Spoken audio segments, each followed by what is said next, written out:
Guten Abend, guten Morgen, and guten Nacht. Wie geht's? Ich bin mir gut. Willkommen to the show. The world has gone insane. I'm here with my fellow cohorts. I have the Zam and I have Boss Bitch. And we are, of course, the collective Nazi collaborators here on the Nerdtube. And soon our Führer will be joining us in the comment section. We will hail him and then we will start the show. On that note, we will get straight into it. Once, hello, welcome to our show. We are, of course, being accused of being Nazi collaborators, so we are going to milk this joke in the same way the Scottish moron milks every little joke that he has. That being said, let's get the fuck on with the show because this German accent is doing my nothing. How's everyone doing? Great. Don't care. Let's fucking rock and roll. Right. Let's start off with well, I'll tell you what. Let's start off with everyone's favorite potato head, Mr. Tate and his brother. Zam, take it away. Okay, I got a message from the block saying, "I thought you already got arrested," and I thought, "Yeah, me too." But he just showed me a little clip, and then I found out that Andrew Tate had tried, and Tristan Tate, the Tate brothers, who are under country arrest in Romania for an upcoming court proceedings regarding human trafficking, were trying to escape Romania. And prior to doing that, they let this guy called Aiden Ross, who without doubt is the most stupidest popular YouTuber of all time. I mean, stupid is an understatement. He's on Kick as well. Yeah, he's on Kick now. The guy is so fucking stupid. It is scary. But he bragged, he's infatuated with Andrew Tate. He bragged that, yeah, Andrew Tate's planning to leave Romania and he wants me to come down and visit him before he does. And the authorities found out about this, and so now Andrew Tate's in jail again because he was. Yeah. So the part of the message that meant more to Aiden Ross without him realizing was the fact that Andrew Tate said, come to Romania, let's hang before I basically, because he goes, look, I'm planning to escape Romania. So why don't you come before I do that and we can sit and do streams and all this kind of shit before I disappear. And he just said it, blase, live on stream. And the next day, Andrew Tate was arrested. And this is why we wanted to cover this, because it is so bloody funny. Like, because of somebody else. And now, Zam, sorry, you want to carry on? I just wanted to elaborate more. There is a couple of things. For a start, regarding the stupidity of things, Andrew Tate is stupid to even do one last hurrah with Aiden Ross, who's a fucking idiot. He should know better if he's planning to do this great escape from out of the country. And Aiden Ross, now he's been exposed as the person who grassed up Andrew Tate. A lot of people are hating on him, and he's now actually worried that if he does go to visit Romania, he might get whacked. So there's all types of things going on regarding that, and it's really funny the amount of people who are red pillars and incels and shit like that who are absolutely hating on Aiden Ross right now. It's unbelievable. But yeah, that's what these people. They're idiots. And Andrew Tate himself, by the way, when he went back to jail, one of the things he did, I'm not sure if you saw in that news broadcast, I think he started blaming gay people or cross dressers or something like that. For I didn't see anything. I heard something on the radio while I was driving to work. Something like I refuse to cross dress or something like that, which is why they're throwing me in jail or some shit like that. Obviously, throwing the blame elsewhere. The people who follow these motherfuckers, these incels, these red pillars and stuff like that, they eat this shit up. They want to be like Andrew Tate. They never be like Andrew Tate. These are dickheads who you come across on Call of Duty who fucking scream at women all the time to tell them to go back to the kitchen every time they come across a female gamer. That's his fan base. Those are the people who follow him. They're not fucking cool. They're really fucking stupid. And the people that they idolize are fucking sex traffickers, rapists, people who are trying to leave the country illegally. And somebody like Aiden Ross, who's got millions of followers, who that the most stupidest fucker on the planet. It's scary how fucking dumb this cunt is. Yeah. That's all I got to say on that. Yeah.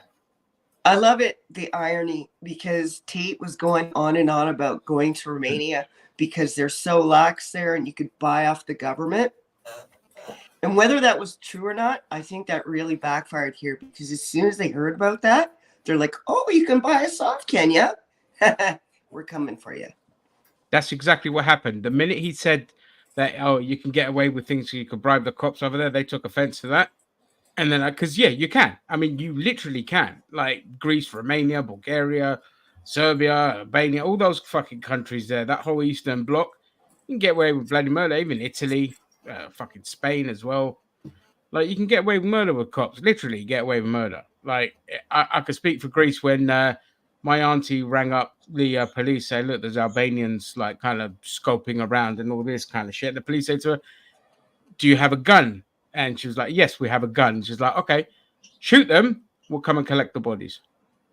That's the Greek attitude there. When I was in the car with my uncle and he got pulled over for drunk driving, gave the cop 50 euros, cop drove off. And that was it. Yeah. The end. It's ridiculous. But the rule is it's unspoken. It's unspoken. You don't boast about it. You just keep it stum and you just say, just come over here because the women are this and that. You could go down the sexist route without attacking and insulting the very people that you're trying to bribe to stay free. But they also see what happened is as well is the British government have won an extradition to bring Andrew Tate back on charges going back to 2015, 2016 of rape, sexual assault and all this. Yeah, but they dropped those charges, didn't they? Because nothing came from it. And there wasn't enough evidence, and now they're saying there is. I don't know if things have changed since, if they've dropped the extradition. I don't trust our government to fucking do anything. This is the area that I was worried about. One of the main things I want to talk about is that if he comes over here, he's not going to get convicted. It's just not. There's too much time has passed. There won't be enough evidence, and our government's attitude towards victims of rape and sexual assault is among the worst I've ever seen in the Western world. Yeah. So it's just to kind of try and score some weird brownie points. Hey guys, love it, guys, and all this. So that really worries me. And if it gets extradited here, it's going to come.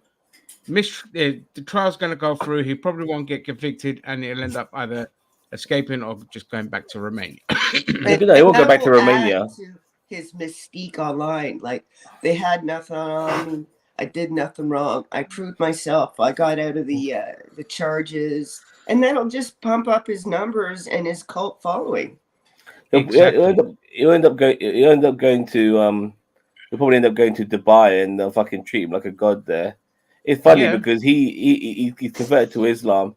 He's not remotely fucking Muslim at all, but he still brags and talks about the very shit that you shouldn't necessarily be doing as a Muslim. But because there's a lot of fucking Muslims who, being an ex-Muslim myself, knows about these dickheads, that they're very much, hypocrites.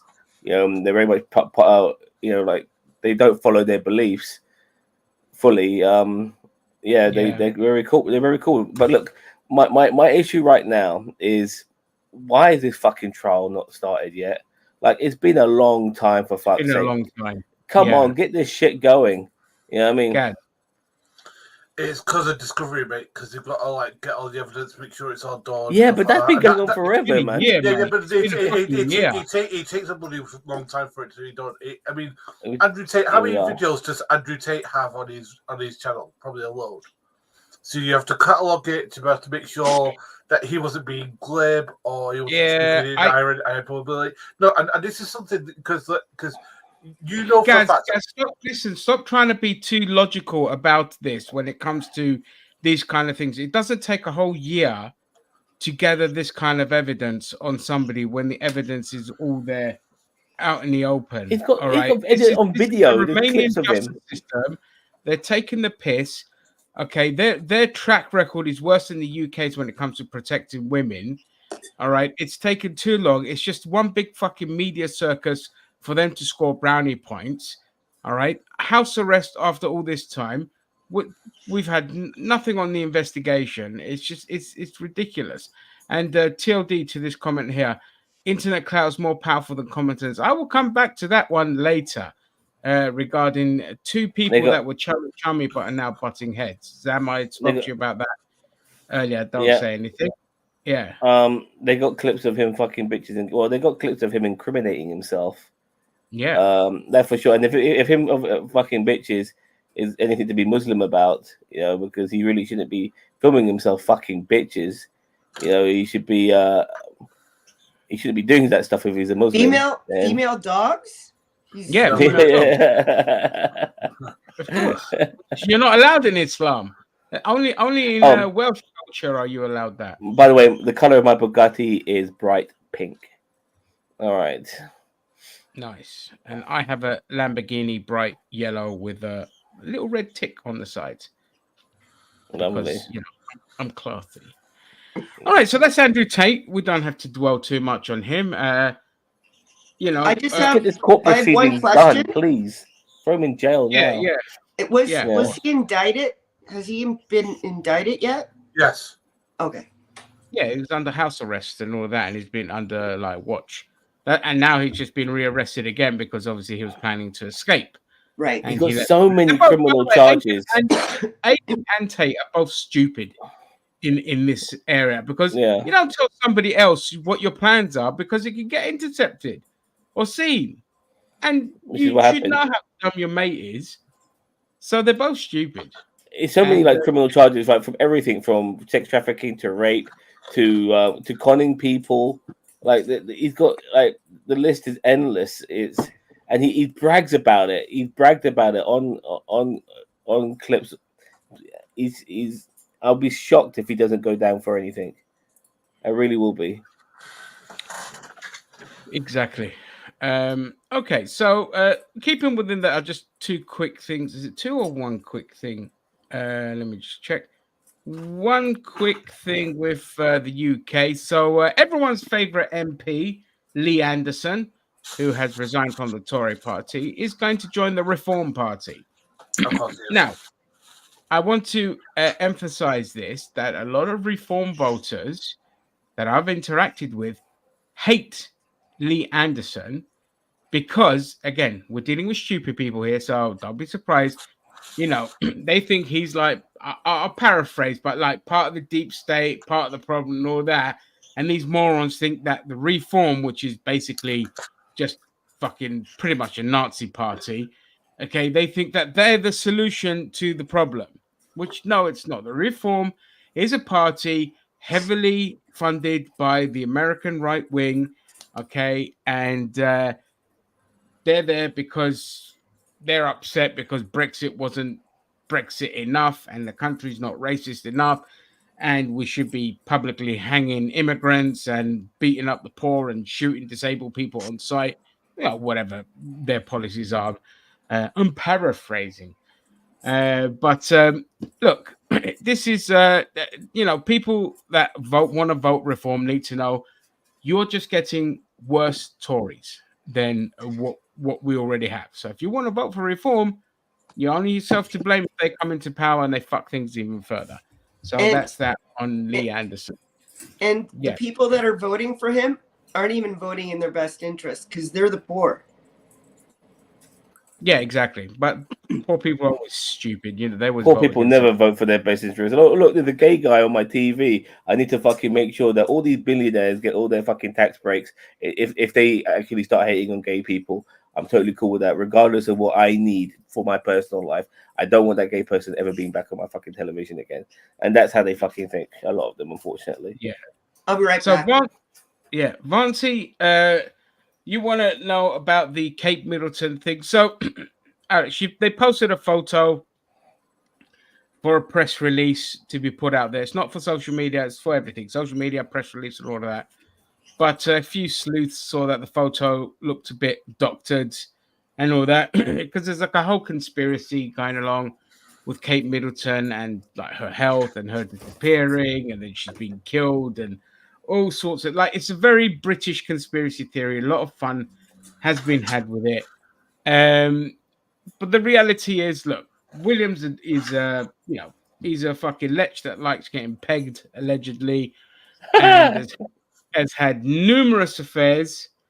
And they're just separated and they're just keeping up appearances for the cameras because No, Kate you're thinking of Middleton, Andrew. Just Cameron Howe. He's thinking of Andrew. Oh yeah, no, that's Prince Andrew. Yeah, that's Prince Andrew. Prince. Why can't I say Prince?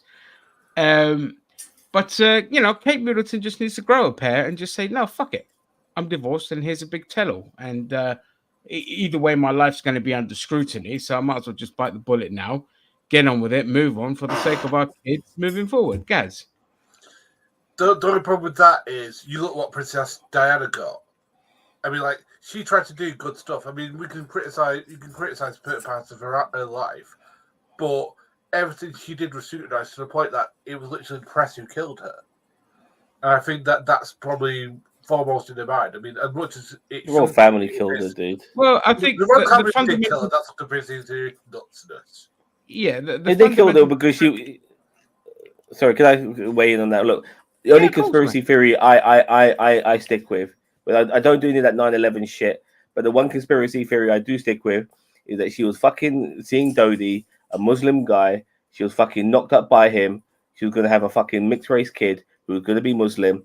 And the Blue Bloods back then in the 90s did not want the future King of England having a fucking mixed race half brother who's a fucking Muslim. It ain't fucking happening under their watch. That fucking royal family is as white as fucking bed sheets, and they were never going to let that fucking happen.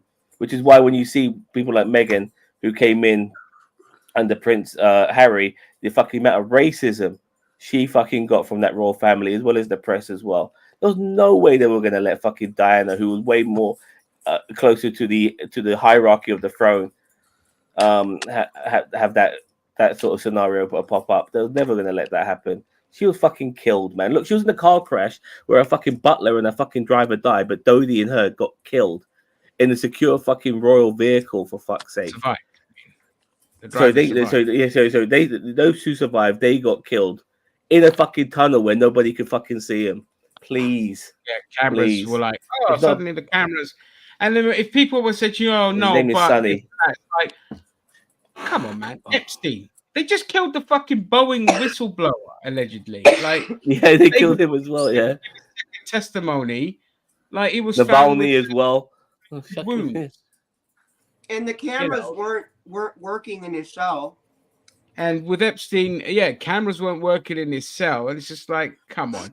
They do. Okay. They will go to it. But the difference is with back to Kate Middleton. 1 second, Gary. Back to Kate Middleton is she won't fucking care about any of that shit. She's not Diana. She doesn't have the same kind of drive and passion that Diana has. She'll just divorce Will and just fuck off into the shadows and just look after her kids or whatever she's going to do. So if I was, I'll just bite the bullet and say, look, we're separated for reasons, and that's the end of it. Oh, they're separated. No, they're not separated, but they might as well be because he cheats on her like crazy. He's a bit of a perv, apparently. Gaz. But I mean, like, there's been a whole thing with her uncle. He probably got caught selling some drugs to some kids or something. I don't know. Who's trying to cling on to that a little bit of fame that he has by going on Big Brother over here.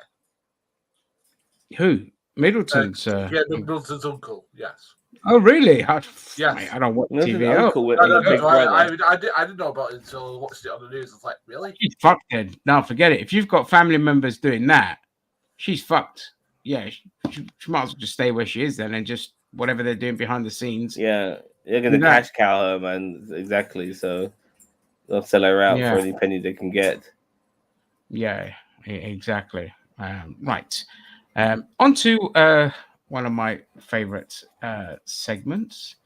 We haven't had it for a while, but then I haven't really been keeping an eye on it. We have, of course, Elon being done this week. So, of course, we can't go that long without Elon saying something stupid. Though it has been a while since I've seen him say anything stupid, though he has, and it's just not been worthy because it's just repetition. But this one's a good one, and it warrants highlighting just how moronic this guy is. Like, literally, he's just stupid. So, of course, winning an Oscar now just means you've won the woke contest. Yes, and Vivek Ramaswamy gets in on this as well, Mr. Genius. American Mr. History Token. X, all-time classic that wouldn't even earn nominations if it were made today. Does he even know what American history? Like, he thinks it's a film that's championing Nazis, and he thinks it's a film that wouldn't get made now. Like, anyway, just again, that was just Elon again with another stupid tweet. I got something to add. Go for it. No, Wait, for is it an Elon thing? Yeah, it's Elon. For Elon being done this week. Excuse me. For a start, it makes me funny when I hear gay people, ethnic minorities like Vivek Ramaswamy and shit complain about wokeness, because in a way, their wokeness is basically white supremacy in a nutshell, male white supremacy, obviously coated in the terms of wokeness, because whenever people complain about wokeness, it's usually ethnic minorities, gays and women on their fucking screen for some reason, and that's the issue they have. So when people like Vivek Ramaswamy complains about wokeness, he should be fucking happy wokeness exists, or he wouldn't have a fucking platform. But regardless of all of that, here is my clip of Elon Musk, because Elon Musk, he had Don Lemon on his platform, and he then fired Don Lemon on his platform. And really? Yeah, within the first show, which was supposed to be on his thingy. So this is the clip. It's the daily. It's the only clip I can find. It's with the Daily Show, but it's the only clip I can find. Here we go. Whoa! Daily Show. Whoa! No. Just no. I'm going to stop. I'm going to stop before the Daily Show bit comes. All right. All right. It's just this bit, which is on X or Twitter, as I like to call it. Ooh. Okay. Hate speech on the platform is up. Do you believe that X and you have some responsibility to moderate hate speech on the platform? I don't have to answer his question. Great replacement theory as it relates to Jewish people. Do you think that? I don't have to answer questions from reporters. Don, the only reason I'm doing this interview is because you're on the X platform and you asked for it. Otherwise, I would not do this interview. Hours later, Lemon says he received a short text from Musk that read, "Contract is canceled." There we go. And the rest is Daily Show. So he asked, the Mr. Free Speech motherfucker Elon Musk with his prepubescent goddamn tash, is brags about free speech, all of this sort of shit. But not the only person who is not allowed. So the only person who can't have free speech is the people who challenge him. So when someone like Don Lemon comes along and starts asking him things about how his platform has become basically a platform for the alt-right with all their Nazi shit and their racist shit, always being all these despicable people being the front and center on his page, he gets all defensive, as you saw there. Going, I don't have to answer your questions. I guess you're right, but you're full of shit then, by the looks of things, but you don't know how to answer those questions. Yes, Chris. That was a classic. I'm taking my ball home because you won't play by my rules. That screamed that. That just so screamed that. That childish, spoiled little brat move. Yep, pretty much. But that's Elon in a nutshell. Thin-skinned, pathetic little child who can't take criticism because he was so used to decades of people thinking the sun shines out of his ass, some kind of innovator, some great inventor, and all that crap. And he said that just Twitter, his own platform, exposed him for just being an absolute thick moron who invented absolutely nothing. And he's just a blatant white supremacist, which is not surprising given that his family benefited off of apartheid and they got very rich off of it. So, yeah. Don Lemon said he'll be releasing the entire interview. Oh, wait. Can't wait. If the interview... how long is that interview going to be? Because it seemed like fucking Elon nipped it in the bud pretty quick. But on top of that, the fact that he cancelled him and cancelled his contract after one episode. I mean, he was going to he wanted to do like a left-wing version of Tucker Carlson, so to speak, which is why he brought him. So just to show there was actually balance and maybe to shout, to silence his haters. But all he did was fuel it because, But Sam, it's only the left that cancel people. So you're talking bollocks. Yeah. Right, you're right. Yeah, I'm sorry. Yeah. And talking of people that talk bollocks, we also have this little, like, when I say Jordan Peterson needs psychological help, I mean he needs psychological help. Okay, the man is not right in the head. Okay, what do you mean by help? What do you mean by psychological? What do you mean? Because he always does that in debates. Someone says, what if someone does this? And he's like, well, what do you mean by if? Like, have you noticed he does that? Yeah, he's full of shit. He's one of these intellectuals who full of shit. Who are actually full of shit. He's a he's a fucking fraud. I mean, but what I'm trying to basically say, he's trying to come across as one by shifting the goalposts. So Elmo posts, Ramadan Mubarak, everybody. Emo loves you. Jordan Peterson, Hamas will never win over the righteous keepers of the West. Up your scum. Jesus Christ. Oh my God, poor Elmo. Poor Elmo. Like the Sesame Street Elmo has a cute little channel. Is that who he's pretending to talk to? Yeah, yes. So he got upset. He got upset at a fictional puppet. Yes. It's not the first time the right wing. Anyone who does that is dumb. It's not the first time right wing have gone after fictional characters. Remember the fucking green M&M with Tucker Carlson. So yeah, they go after them all the fuck. I think they've gone after Kermit in the past as well. They've gone after Sesame Street once because I think in like one of their movies, these like Muppet movies, they made like this oil baron the bad guy, and Fox News was so vexed that they made an oil baron the bad guy. Like, why are oil barons bad guys? Like, well, it's just ridiculous, boss. Oh, forgive me for this, but Elmo's got enough problems with a man-sized fist up his bum. You call that a problem? Sounds like a good time to me. All right. That was beautiful. That was a fucking awesome impression. So we will have to get you on Elmo stuff in the future. I'll have to follow him on Twitter or them. So from morons being morons, we have hateful cunts being hateful cunts. And we have got J.K. Rowling outright being a Holocaust denier. Not the Holocaust you think, but the other aspects of the Holocaust. So let me just bring this bad boy Other aspects? Well, yeah, of course there are aspects. It wasn't just Jews that got fucking murked.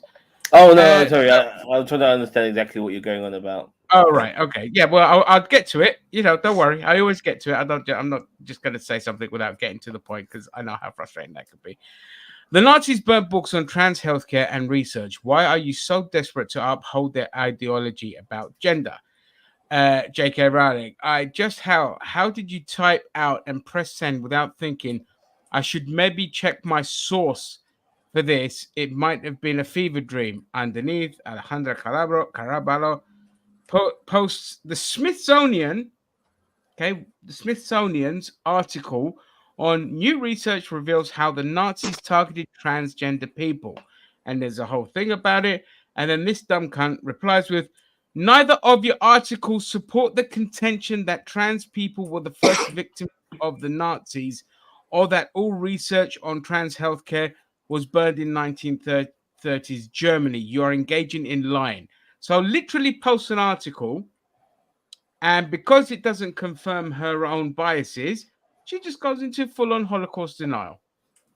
This is the level of this is when you are so sick in the head with your own bigotry. You're so blinded by your own bigotry that you are beyond redemption. You are beyond the point of reasoning with, trying to get help with. You have gone to the other side of the looking glass, or whatever the fucking term is. And she's that sick in the head. Like, she doesn't want to acknowledge that trans people even existed in the past. She is just full on not hiding it at all. It was never about women and women's healthcare and women's rights and all this kind of shit. It's just a blind hatred towards trans people because she herself has added to and bought into the fear of trans women being like, rapists and all this kind of shit. And it's ridiculous. Gaz. I know. It's just a weird thing that trans men never get brought into this debate, isn't it? And on that, Gary, just before you go on, just let's remind people again. I want to remind people about you should only be allowed to use the bathroom that of the gender that you were assigned at birth. Okay, Yes. That's what they say. Fair enough. However, we did an article a few weeks ago, and I'm just going to remind people again. If you want that, then this is what you can get. These are trans men. If you're comfortable with that going into your bathroom, that's fine. That's absolutely fine. They're proper fucking dude bros, aren't they? Jesus proper Christ. dude bros.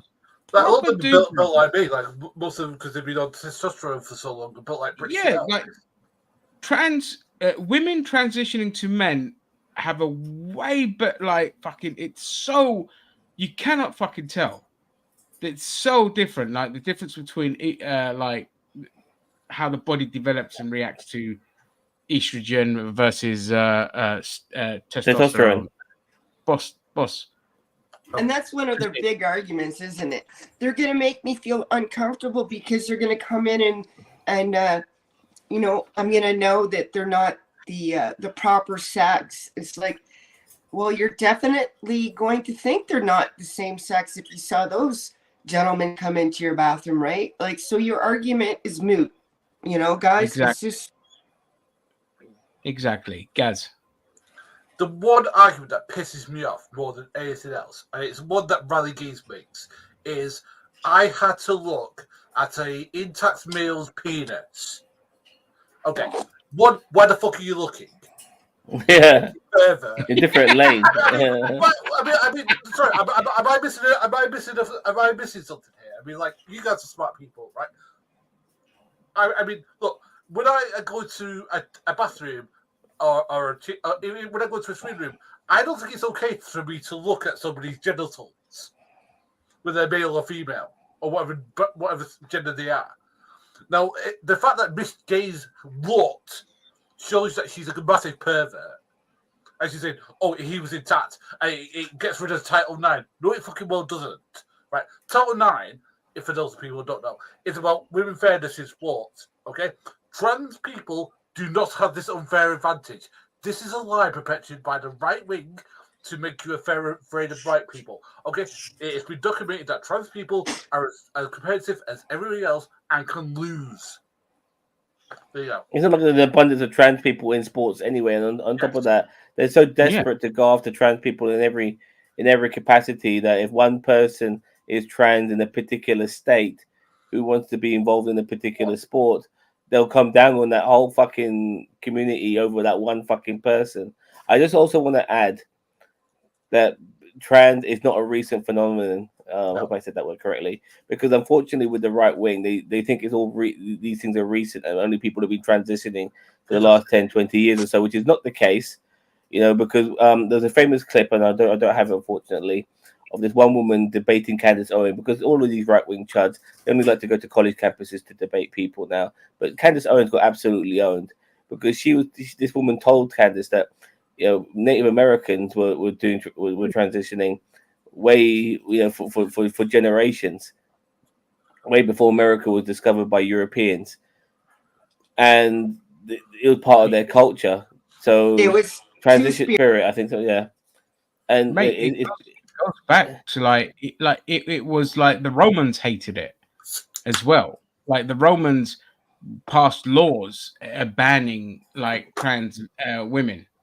So it goes back like thousands of years. Just that our technology is more advanced now, so people are able to fulfill to be exactly who they want to be. But transitioning has been happening forever. Sorry, Chris, go for it. Oh no, I didn't. I was just so excited about what you were saying because I was like going to mention that it's like the two spirit. It was actually it wasn't like worship, but it was not just acknowledged. It was a little bit above that. Therefore, the word spirit was in there too. The two spirited, and that was like a dual gendered kind of reverent. I can't say the word. It was very respected and held up in high regard. Reverence. Yeah. Also, I spent nearly 2 decades in the military, and other than showers, the majority of the time I had to share facilities, and I never once was accosted or even made to feel uncomfortable by anyone in those bathrooms. Not only that, I don't know about you guys, but when I go to the bathroom, I wear these blinders. They're not actually there, but they're blinders indeed, because I don't go out of my way to go, like I'm there to do my business. I'm not there to stare at your junk. I don't give a shit about like in general, like it just doesn't bother me. Like I don't care if things were good. Like, look, you grow up in Greece, man. There's people just getting changed on the beach, you know, just flat out fucking tits out all the time, willies, whatever. Nobody really gives a shit. New It's fucking beaches, yeah. Anglos that fucking make it an issue because they've just got nothing. They need an enemy. They need an enemy. Yeah, These are the love telling people what to do. yeah, the biggest sexual deviance in fucking history. I'm trying to find something that JK posted, which is so ironic. But as I'm scrolling, I'm just going to give. I'm not going to show the article because it's really long, but I'll just say what this person posted here. If you're any doubts, here's the fucking history. To make things clear, this happened even before Night of the Long Knives, making these people. Okay, so in here, there's a thing from Scientific American about the forgotten history of the world's first trans clinic, and that was in Berlin. Okay, so and this is why they were the first people fucking targeted, because it was an easy target, and then it was Jews, and then it was everything else. Sorry, guys, you carry on. So I need to look for something. It was they didn't just. I think they went for trans, and then they went for the disabled, both mentally and physical. Because they were testing the waters, they were dipping their toes in. Yep. So they went, trans. Okay, no one's pushing back. Disabled, first mentally, then physically. No one's pushing back, or at least not enough to care about for them, right?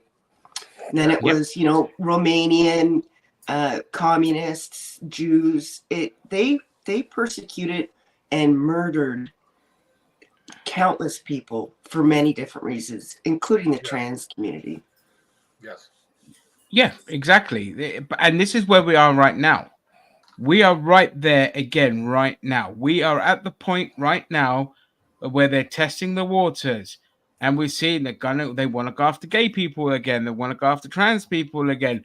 They're trying to make socialism to be an extremist ideology yet again. We are right in 1930s Germany, only the Nazis fucking won in the end. Okay, the reality is the Nazis won because the ideology never died, because it's a handy ideology that benefits the capitalist, because it causes so much arguments and division and all this kind of blah blah blah that in the end we've just come fucking full circle back to where we were, and the only solution is exactly what The they guillotine. did back then.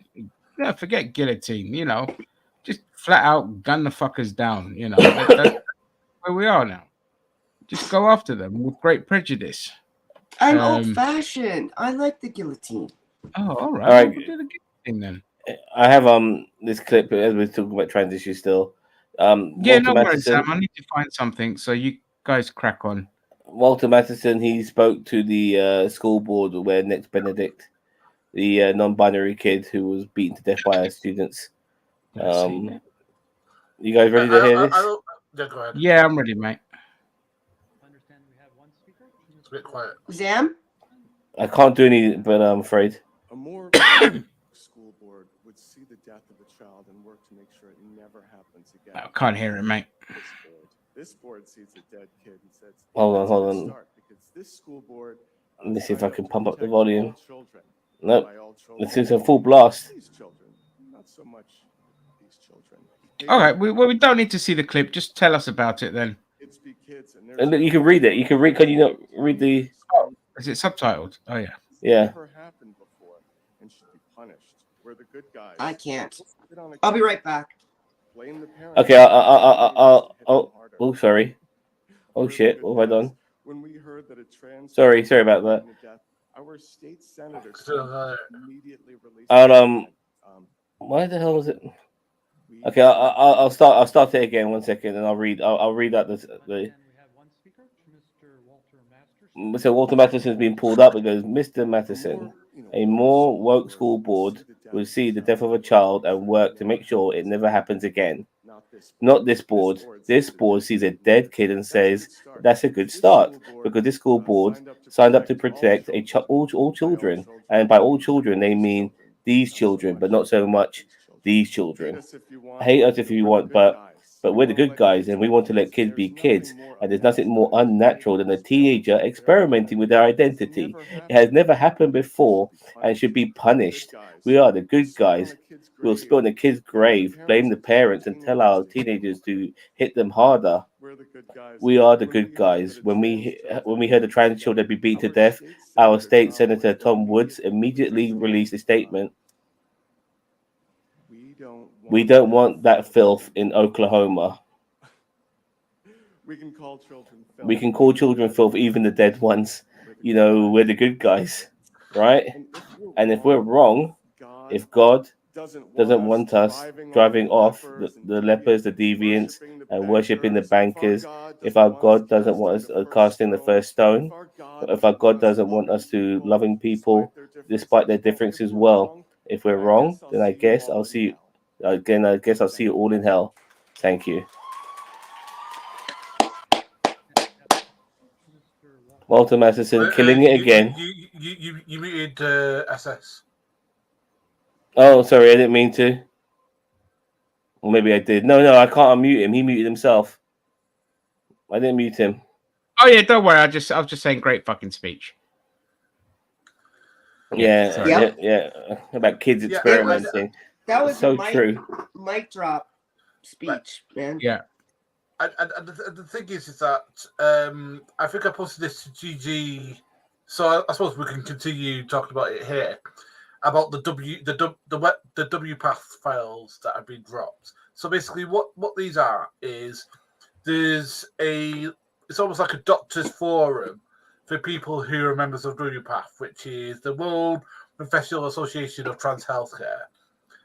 And basically, somebody's got onto those boards, which costs you 220 quid for the privilege to know that it's not cheap, and has basically dropped videos, and dropped forum posts, and dropped a lot of other things, with people saying stuff about trans healthcare and is there ways that we can make it better and stuff like that.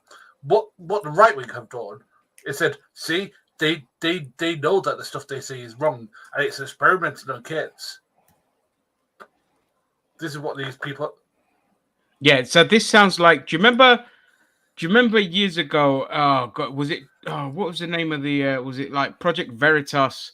Yes. And they did the whole thing with the trying to vilify abortion clinics, and then they got absolutely raked through the coals because they were just cherry picking and lying and all this kind of shit. So this WPATH thing sounds the same thing. They're just kind of cherry picked, and but the level of hatred to go in and infiltrate and enter a kind of doctor's discussion group, pay for the privilege of it, and then to just trying to pick apart and get the juicy info that you wanted you're too stupid to understand it, so you're just see, they don't know what they're doing and all this kind of shit, and it's just it's so typical. Gaz, I was gonna say, that's not what all they did.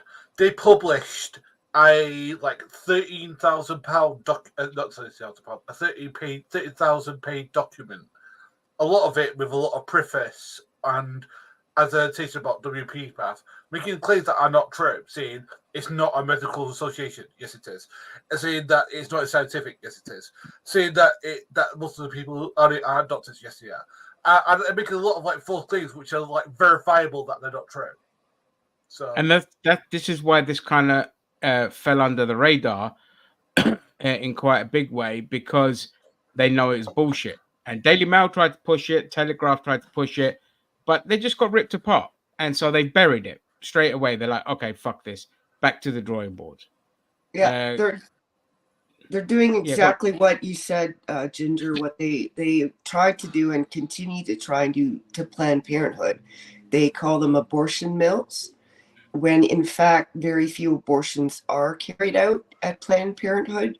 The vast majority of the things that go on is actually helping people to fulfill the term of the pregnancy and bring healthy babies into the world, and then take care of the families and the children.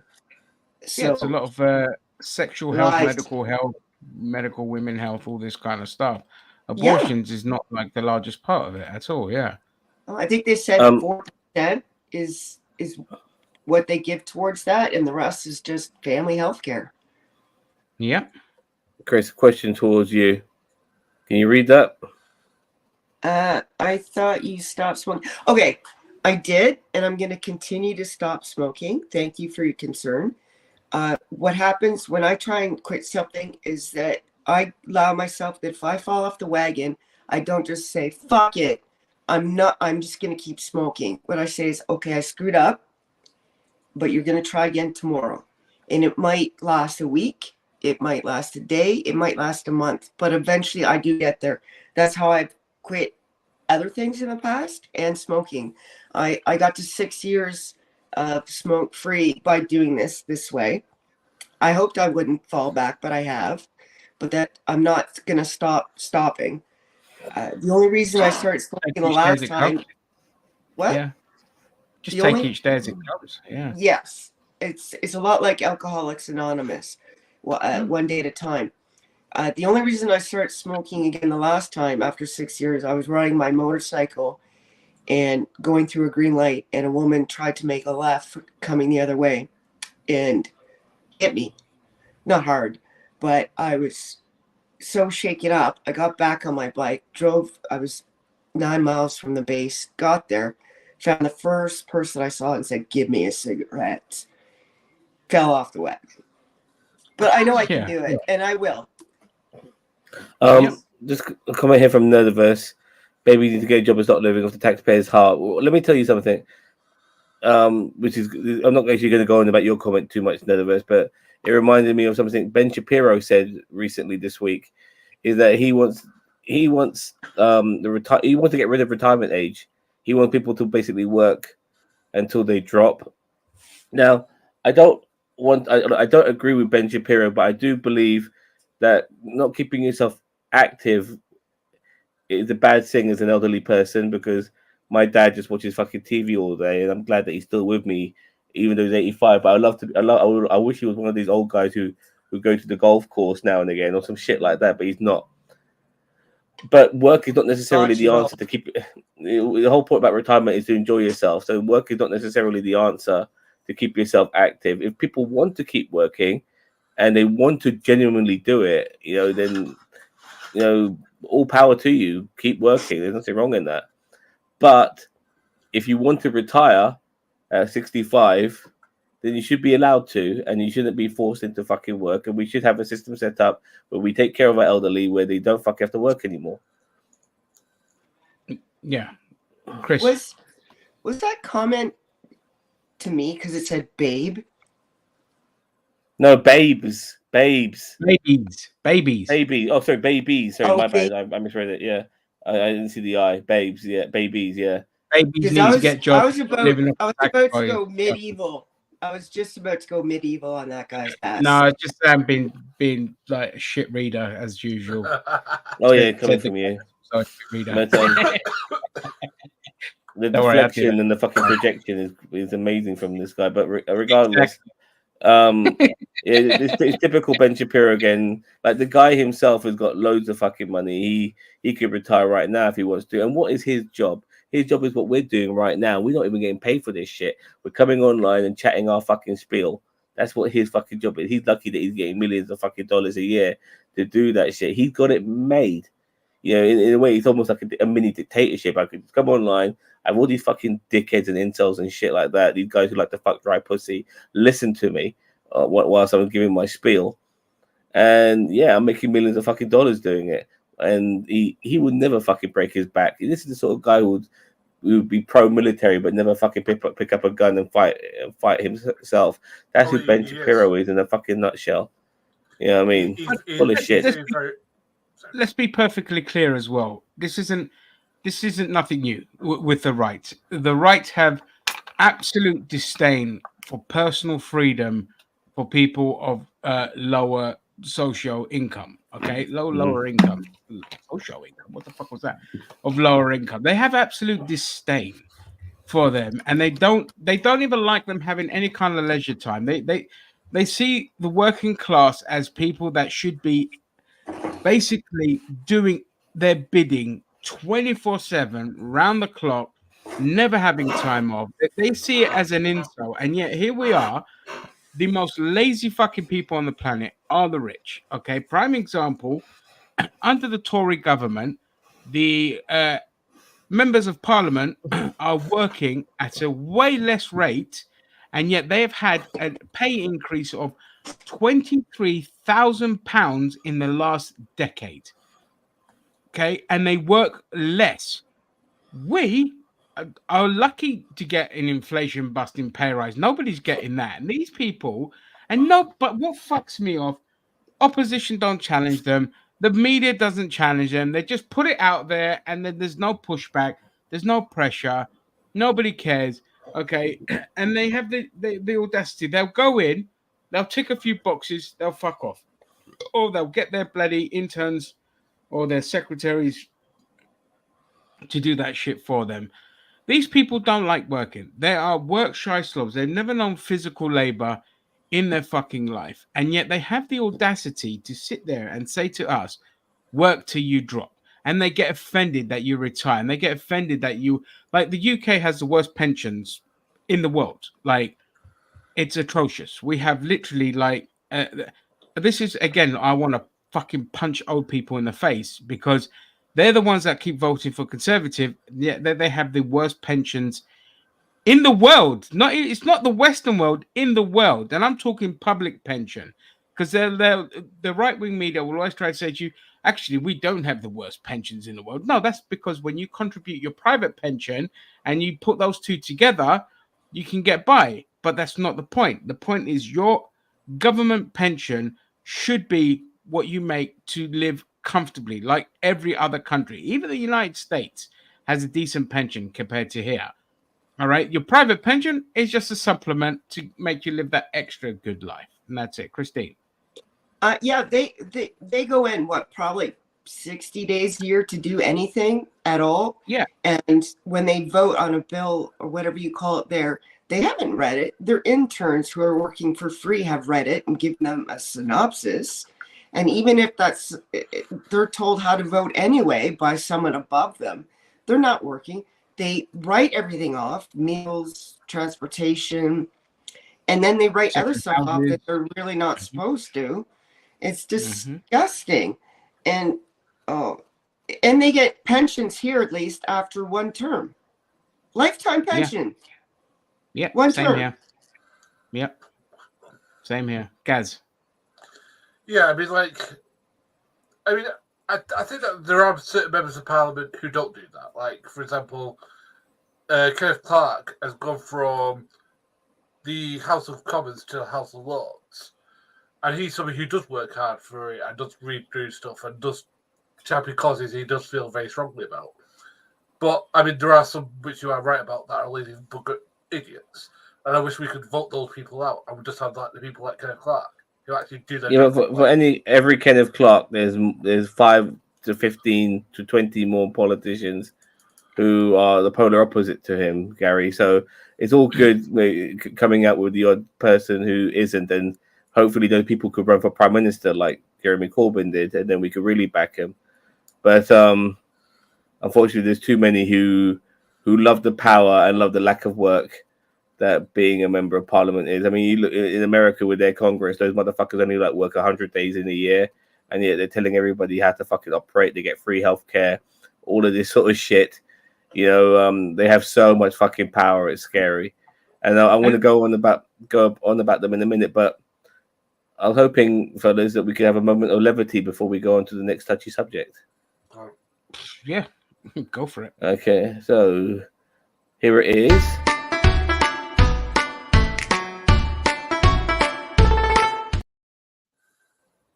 All right, I came across this on TikTok today, and I thought, oh, you know what, I have to share this. This is just too fucking funny. So here we go. Can't hear it. Oh God! Oh, sorry. Let me start this again. 1 second. I think I forgot to add the audio.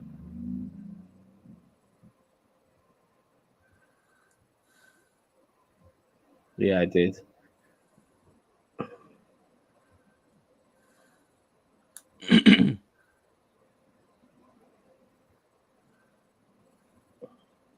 I always felt like a pushover and struggled to be taken seriously in the corporate environment. It's so frustrating. Hey, Mark, it's me again. I'm still waiting on that bonus. Hello? But ever since downloading Duolingo Jamaican, I'm finally getting the respect I deserve.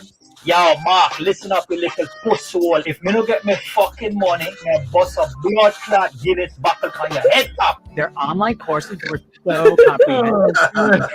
The instructors were phenomenal. Mr. Sidequest was, wow, unreal. This is an outrage. That's a fuckery. Leave me alone. Hold me now, man. Duolingo Jamaica has given me the courage to be the go-getter I've always wanted to be, and not to mention some of the improvements I'm seeing in my love life. Yo, go on, my empress. I want to kiss and caress you. But you don't want to test this blood clot anaconda because I manage a bedroom. Simply can't recommend this program enough. Thanks to what should I say? Bless all.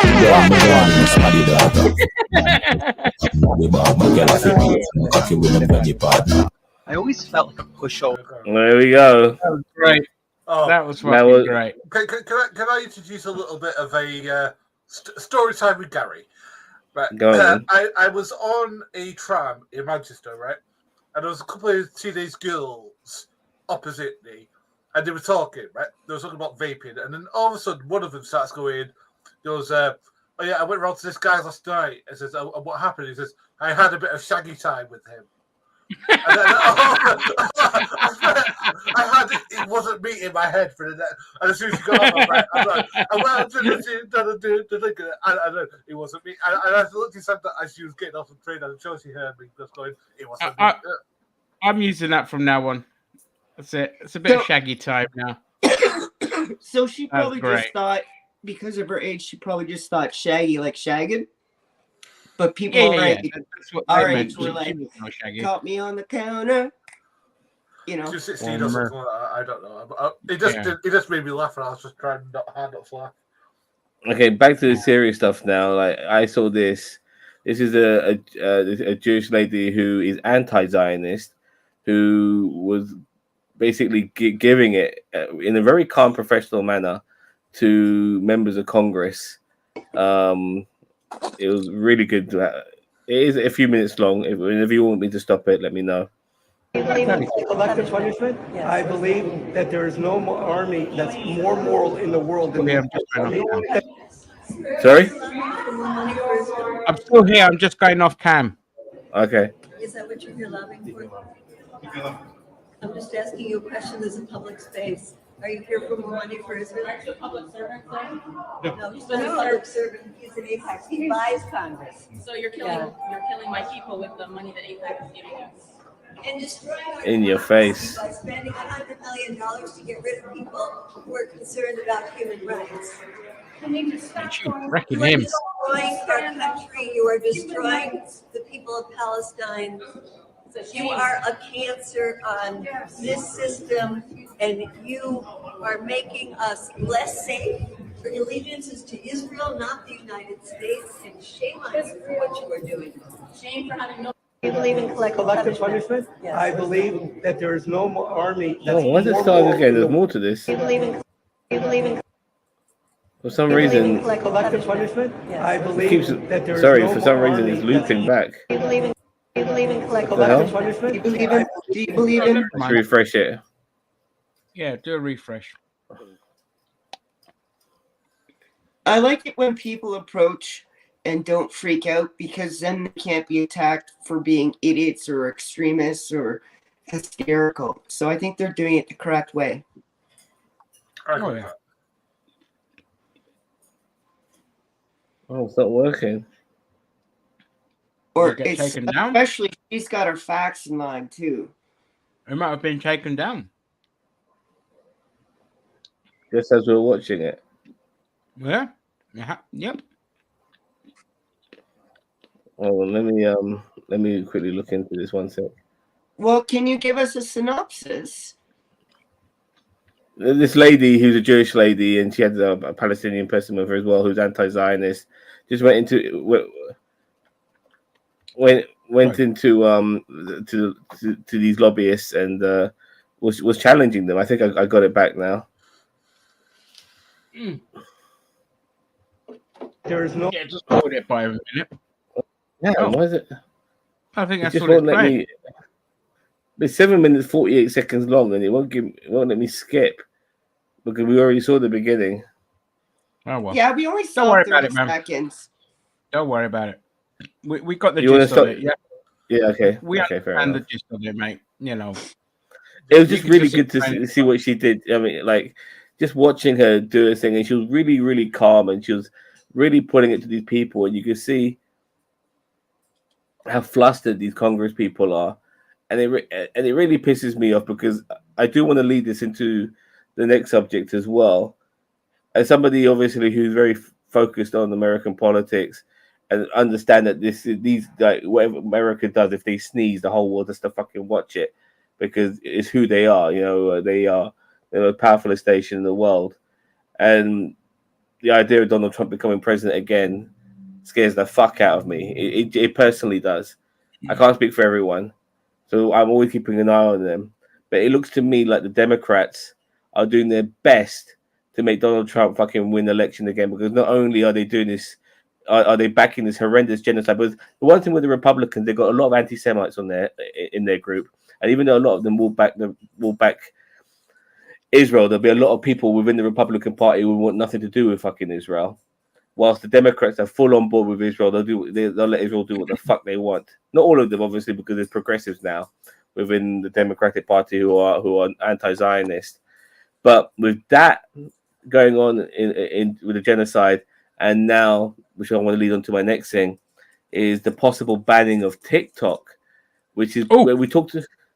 I've got a good video on that one. I was about to tell you after this, whatever your next segment is. Let me do that one. Bring it. But I'll keep it. Bring it in now. But it's short. It's absolutely crazy because like there are Republicans and Democrats who want to ban TikTok. This is where I challenge America by calling themselves the land of the free, because they're not. You know, you talk about big government interference. There is nothing bigger than this. You know, people love TikTok. 1/3 of Americans use TikTok. Over 1/3 of Americans use TikTok. You get rid of it, and if they blame the Democrats for it, but with a lot of Democrats are for banning TikTok, then you might as well just fucking roll out the red carpet for Donald Trump right now, because he will fucking win the presidency. Yeah, exactly. And so this video is 4 minutes long, but it is really interesting. But I want to add more to it at the end. And then, Zam, if you've got anything as well. So I'm just going to press play. I might not be able to hear you lot, but always real obvious are supporting the TikTok ban, joining the anti-China lobby, aka the entire ruling class, and the intelligence agencies who have been trying to pass this for years. A bill that would force ByteDance, the parent company of TikTok, to sell TikTok to an American tech company or be banned in the United States, just passed through the House with a huge bipartisan majority. The bill is headed Look to the at that. Senate, where, if it passes, will then send the bill to Joe Biden's desk, who's already promised he'd sign it into law. Now, if you remember back, there was a big push to ban TikTok under the Trump administration, which failed. But the recent outpouring of support for Palestine has breathed new life into the push to ban TikTok, because TikTok has become a hub of content exposing Israel's true genocidal nature. In a Senate hearing in February, Lindsey Graham claimed that TikTok is being used to help people who, quote, want to destroy the Jewish state. Ted Cruz claimed that TikTok was deliberately promoting anti-Israel propaganda on its US algorithms, and possibly the most perplexing claim of all came from Nikki Haley, who said that for every 30 minutes someone watches TikTok, they get 17% more anti-Semitic. Most of the politicians supporting the ban, including the three I just mentioned, receive huge donations from pro-Israel groups. But the Israel lobby itself has also been vocal on the ban. The Jewish Federations of North America, one of the largest pro-Israel Jewish organizations in North America, praised the House for passing the bill, claiming that China was intentionally, quote, filling its state-controlled media and social media channels with anti-Semitic and anti-Israel rhetoric. They also said of all the social media platforms, TikTok was, quote, the worst offender. Now, this is an interesting thing to say, because I'm sure many people have noticed by now that Twitter has become a cesspool of actually anti-Semitic, pro-Hitler content, but there's no movement to ban Twitter. On leaked audio, the CEO of the pro-Israel Anti-Defamation League, Jonathan Greenblatt, was caught saying that Israel doesn't have a left or right problem, it is a Gen Z problem and a TikTok problem. Generational problem. All the polling I've seen, ADL's polling, ICC's polling, independent polling, suggests this is not a left-right gap, folks. It is young and old. And so we really have a TikTok problem, a Gen Z problem, that our community needs to put the same brains gave us Tag League, the same brains that gave us all these other amazing innovations, need to put our energy toward this, like, fast. So does Israel really have a TikTok problem? Yes. Research by a pro-Israel data scientist showed that for every view that videos on pro-Israel hashtags got, videos on pro-Palestine hashtags got 54 views. He claims that this proves that there's a bias, but it really just shows that far more people are using pro-Palestine hashtags, reflecting the well-known reality that far more people, especially young people, support Palestine. Social media has played a crucial role, not just in exposing Israel's lies, but also in giving voice to those who have been traditionally excluded and censored by the corporate media. Congressman Mike Gallagher said this openly in a speech calling for TikTok to be banned, saying he supports its censorship because TikTok has become, quote, the dominant news platform for Americans under 30. In a sense, their attempt to ban TikTok is a recognition of its power, not of the platform itself, but of the power of millions of people to organize themselves online, share information, and turn that virtual outrage into a highly organized global movement capable of manifesting itself offline and shaking the halls of power. TikTok is the largest social media platform in the world, with 1.7 billion users worldwide and a whopping 150 million users in the US, which is almost half the country. Many of these users now support Palestine and have been reinforced by the videos they've been watching on the platform. Banning TikTok won't make these people disappear or make them unlearn what they've learned, because it's not TikTok making people think that Israel is committing a genocide. Israel is committing a genocide and lying about it, and it's all being exposed on TikTok. Yeah, that was one of the reasons. That is the main reason why they're going after it, and it's crazy because when it comes to bills in America, like they'll take forever to go through. But if the Supreme Court wants to bring out a bill where people can't protest outside Supreme Court justices' homes, they'll bring out a bill just like that. If they want to, and this particular bill, they have forwarded it to the table it's already passed the House, which is mainly Republicans, and that's going to be going on to the Senate, which is run by the Democrats. They want to forward this bill, but Joe Biden, a hypocrite, Joe Biden has a TikTok account for fuck's sake, but is willing to fucking sign this legislation into law. They don't want people. It is incredible how this country, Israel, and AIPAC has such a stranglehold over America, and the Americans are happy to give in to this shit. It is absolutely incredible. They don't give a fuck about America.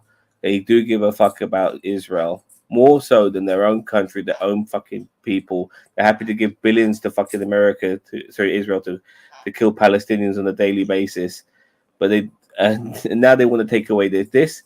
You want to talk about riots? This will fucking start a riot. This will fucking people are gonna go crazy over this shit. As Hassan Abi once said, "You don't take away people's treats, and this is a treat. You don't, this is shit people enjoy. People are being conditioned to go on fucking on TikTok for a long time now. To take it away from them, and it's big government doing it, big fucking government doing it. Yeah." Yeah, political power, they don't want the masses educated. Rothschild said it, we need workers, not educators. So, guys, before I say anything, you had your hand up. Yeah. Isn't this against one of the amendments? Because isn't one of the amendments of the Constitution, isn't it freedom of the presses? I mean, isn't that like number 20? The Fourth Amendment, I think. Yeah, you're right, yeah. So this goes against that for a start, and it goes freedom of information, which is, unless it's hate speech, is protected under the First Amendment. So how does this not breach the Third and the 14th Amendment? So let me be perfectly clear with this, okay? This is fuck all to do with Israel. This is basically, so the Americans do not give a fuck that this is affecting Israel, because if they did, they'd be going after Twitter. Okay, and they don't give a fuck about anti-Semitism, because if they did, they'd be going after Twitter. This is the Americans wanting to own TikTok because it has 1.7 billion customers that they can peddle their American products to, that they can advertise to, and they want to control it. What did they say? It's not. See, what is the? No, stop, cat! Enough clawing at me. My God, every time. What is the number one thing that they're saying for TikTok? In order for it not to get banned, they have to sell it to an American corporation. That to me doesn't sound like they're really concerned about banning TikTok. They're concerned about eliminating competition, because this is American capitalism in a nutshell. They hate competition. They own all your sweets, all your crisps, all your candy. They fucking own it. All right. And if they don't own it, they won't allow you to sell it in America. Tinder was banned in America. Fucking it still is banned because they don't own it. All right. Not about choking hazard. That's an excuse. Cadbury's was not sold in America until they started owning it. All right. TikTok is no different. They're using Israel. They're using the Israel thing as an excuse to push it through. But in reality, they don't give a fuck. They just want to own it. Okay, and then they can control the narrative more, even though in a roundabout way, with Twitter being so shit and chaotic, it has done a better job of exposing Israeli war crimes than any other platform. Forget Instagram, forget Facebook, and forget a lot of Google platforms like YouTube as well and all this kind of stuff. They have effectively suppressed all this kind of news. But Twitter, I found, has been the best platform for exposing it, because you can show actual violence on there, and it's showing you the massacres and the babies with their heads fucking blown off and all this kind of shit. But they're not going after Twitter because an American owns Twitter. He's an American citizen. Okay, doesn't matter if he's from South Africa, but it's owned by Americans. And as soon as TikTok is owned by Americans, this whole argument goes away. All of a sudden, they're like, whatever, just carry on. We don't care. We just want to advertise to you. And that's it. Christine. You're mute. You're mute. Mute. Sorry, you hit it right on the head of the nail there. And as for the photographs and videos, they're being suppressed. You're absolutely correct. Because if people even saw one or two of these videos, unless they're inhuman, would be up in arms. Just one shot that I saw, and it wasn't even had technically violence in it. 3 Israeli soldiers posing on children's bikes and smiling. Yeah. And you know why they're smiling, right? Because the owners of those bikes aren't in existence anymore. So can you imagine seeing the actual... Yeah, and TikTok has banned a lot of left-wing accounts, which for a country that's supposed to be right-wing, left-wing in China, which it fucking isn't, all right? Why are they banning left-wing accounts? Well, they're banning these left-wing accounts because some of these left-wing accounts aren't, they're not. They just tell the truth, and some of the truth is a bit of violent stuff in there, and all this kind of shit. And the U.S. government is pressuring TikTok to ban these accounts, and they are getting banned. So it's nothing to do with Israel whatsoever. This is purely about capitalism, nothing else. Again, I think it's part and parcel, Ginger. I think there are elements there. I mean, no, this is just an excuse they're using, mate.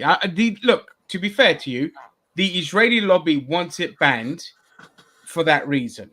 Okay, they want it banned for that reason because a lot of information is getting on that, and because more Gen Z, more younger people use TikTok than they do Twitter. That's from their point of view, but from the American point of view, it's just about owning it. Once they own it, but American politicians are cucks to Israel regardless, so they're doing it for probably both reasons. I mean, whatever Israel wants, they get, and if it means if it means banning this and being a big government, which they all hate to claim it to be, then they'll do so.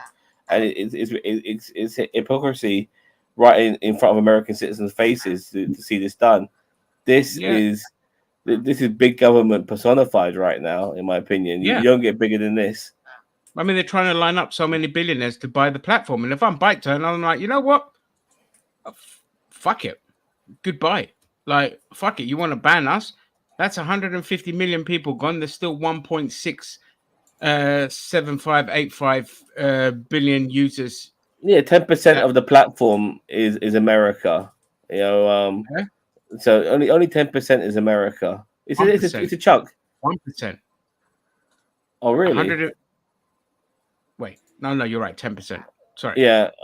So yeah. Sorry.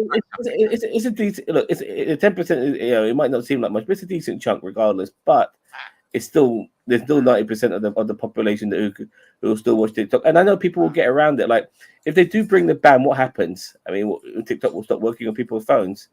They'll stop advertising it on Play Store, Apple Store, and things like that. But you can work around it. You can do it external, and you can use VPNs and all this kind of shit. There's ways around it. People mainly use it on their phones, though. Like it's really a phone thing, isn't it? Yeah, I mean, I tend to watch TikTok more on my phone than I ever do on my computer. I download all the kind of IPT, whatever they call it, internet TV fucking apps on your phone. That way, there's workarounds. You just use unofficial sites and all this kind of shit, third-party sites or ByteDance. You can go to their website if they have one and download it from there. It just won't be available on the Play Store, the Google Store, Apple Store, etc. Chris.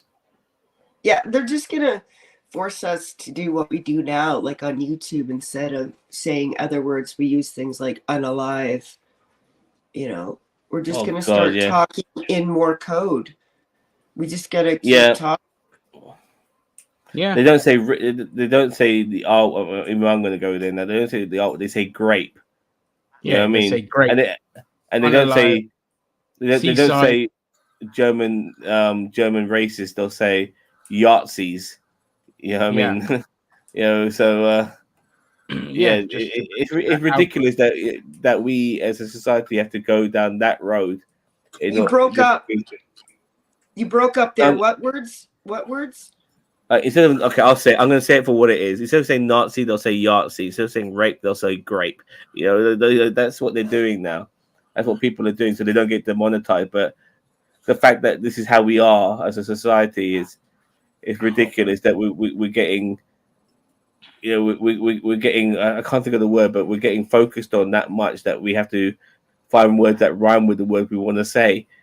What the hell's going on? I have to say unalived. The algorithm now, and AI is so sophisticated now that it picks up on the words. You could be hours deep into a thing; it'll still pick it up. Like these streams never get monetized, or they get limited, which basically means they don't get monetized because we say naughty words and all this kind of shit, and it's just sanitized garbage, and it's just such a repressive way for advertisers. They do it on purpose, though. They do it in a way to kind of limit speech they use the excuse of, oh, we don't want to be associated with swearing and all this kind of crap. It's more like, well, it's a good method to kind of basically bully and get these platforms to kind of follow what we want rather than the other way around. Because Google annoys me because Google has the power to say, all right, well, listen, if you're gonna come after YouTube in this way, we're gonna suppress your product on our search engine, and we're going to boost all the other products. They could bully, like they do that anyway. They've been taken to court for that kind of shit. But they should do it for the mega corporations. Be like, okay, well, we'll just suppress you and your website and make sure people can't find you on our platform if you're going to be so draconian with your demands. But they don't. They just cater to them and they bow to them because they're fucking American cowards. So yeah, that's TikTok. Okay, what else do I have on my list here? This one's a quickie. You're going after Riot Check. What's that one? We'll do that one together. I've got this one here. The just quickly. So the Saudis are now, they basically own golf, and they're trying to buy tennis as well, and the continuation of sports. Well, they got boxing, and they got boxing in the bag. Yeah, UFC and wrestling as well. Yeah, UFC, wrestling. They don't own that, but I mean, outright own it. Like golf now, they pretty much no, they don't own it. But the fact is that they got their foot in the door, and now they're allowed to host an upcoming World Cup, which is the ultimate. It's the ultimate, the World Cup. Nothing gets bigger than that.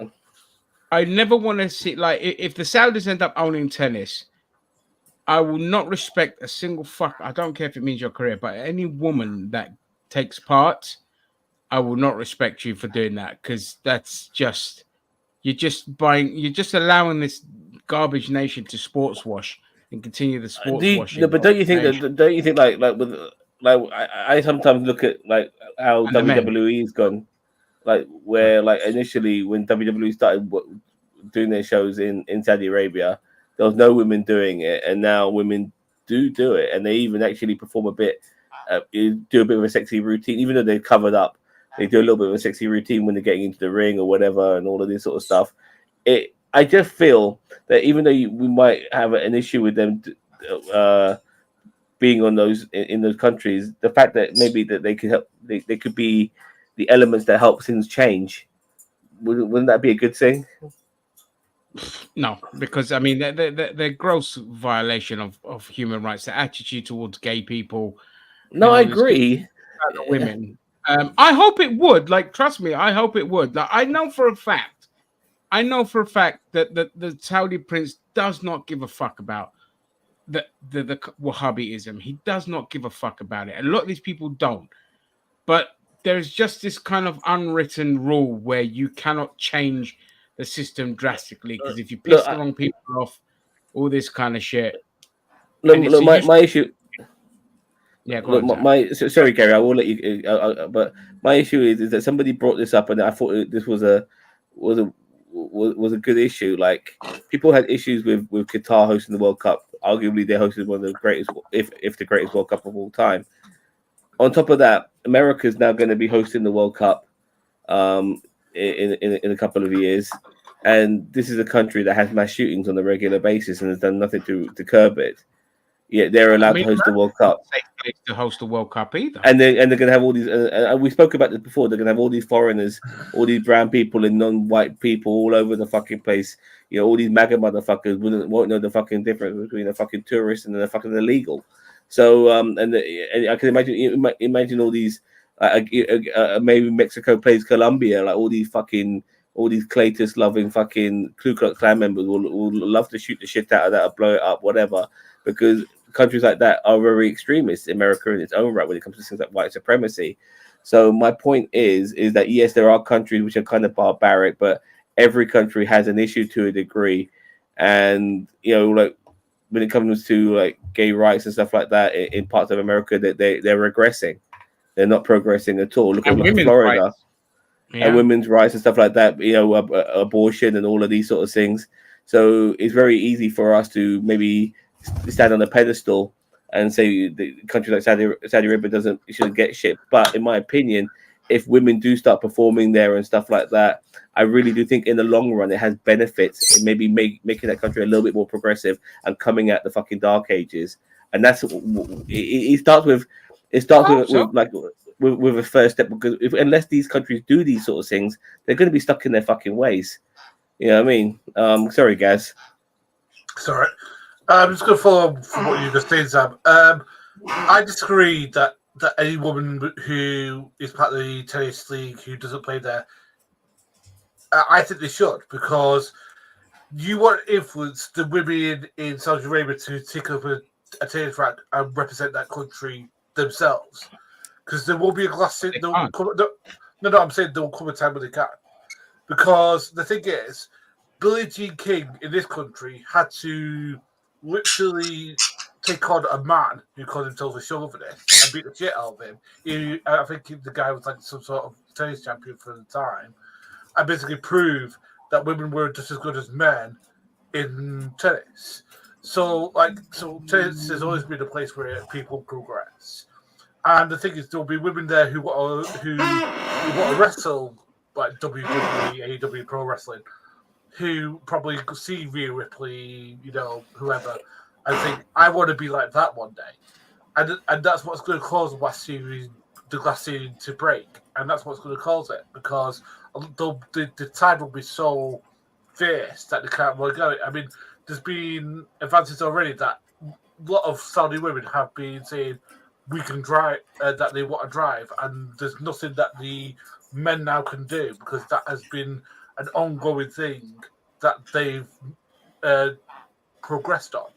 Those sports will be the next thing, and it'll be something else and something else. So the walls will keep them coming down in that way.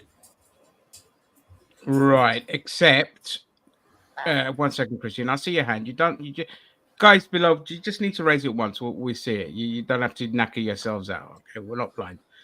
The problem is that Saudi Arabia has gone on a huge spate in recent years, arresting women and beating them to death and publicly executing and flogging them for trying to stand up for their rights. So it's not a question of this, and this. Eventually, hopefully, generationally, things will change, but it's not going to happen overnight.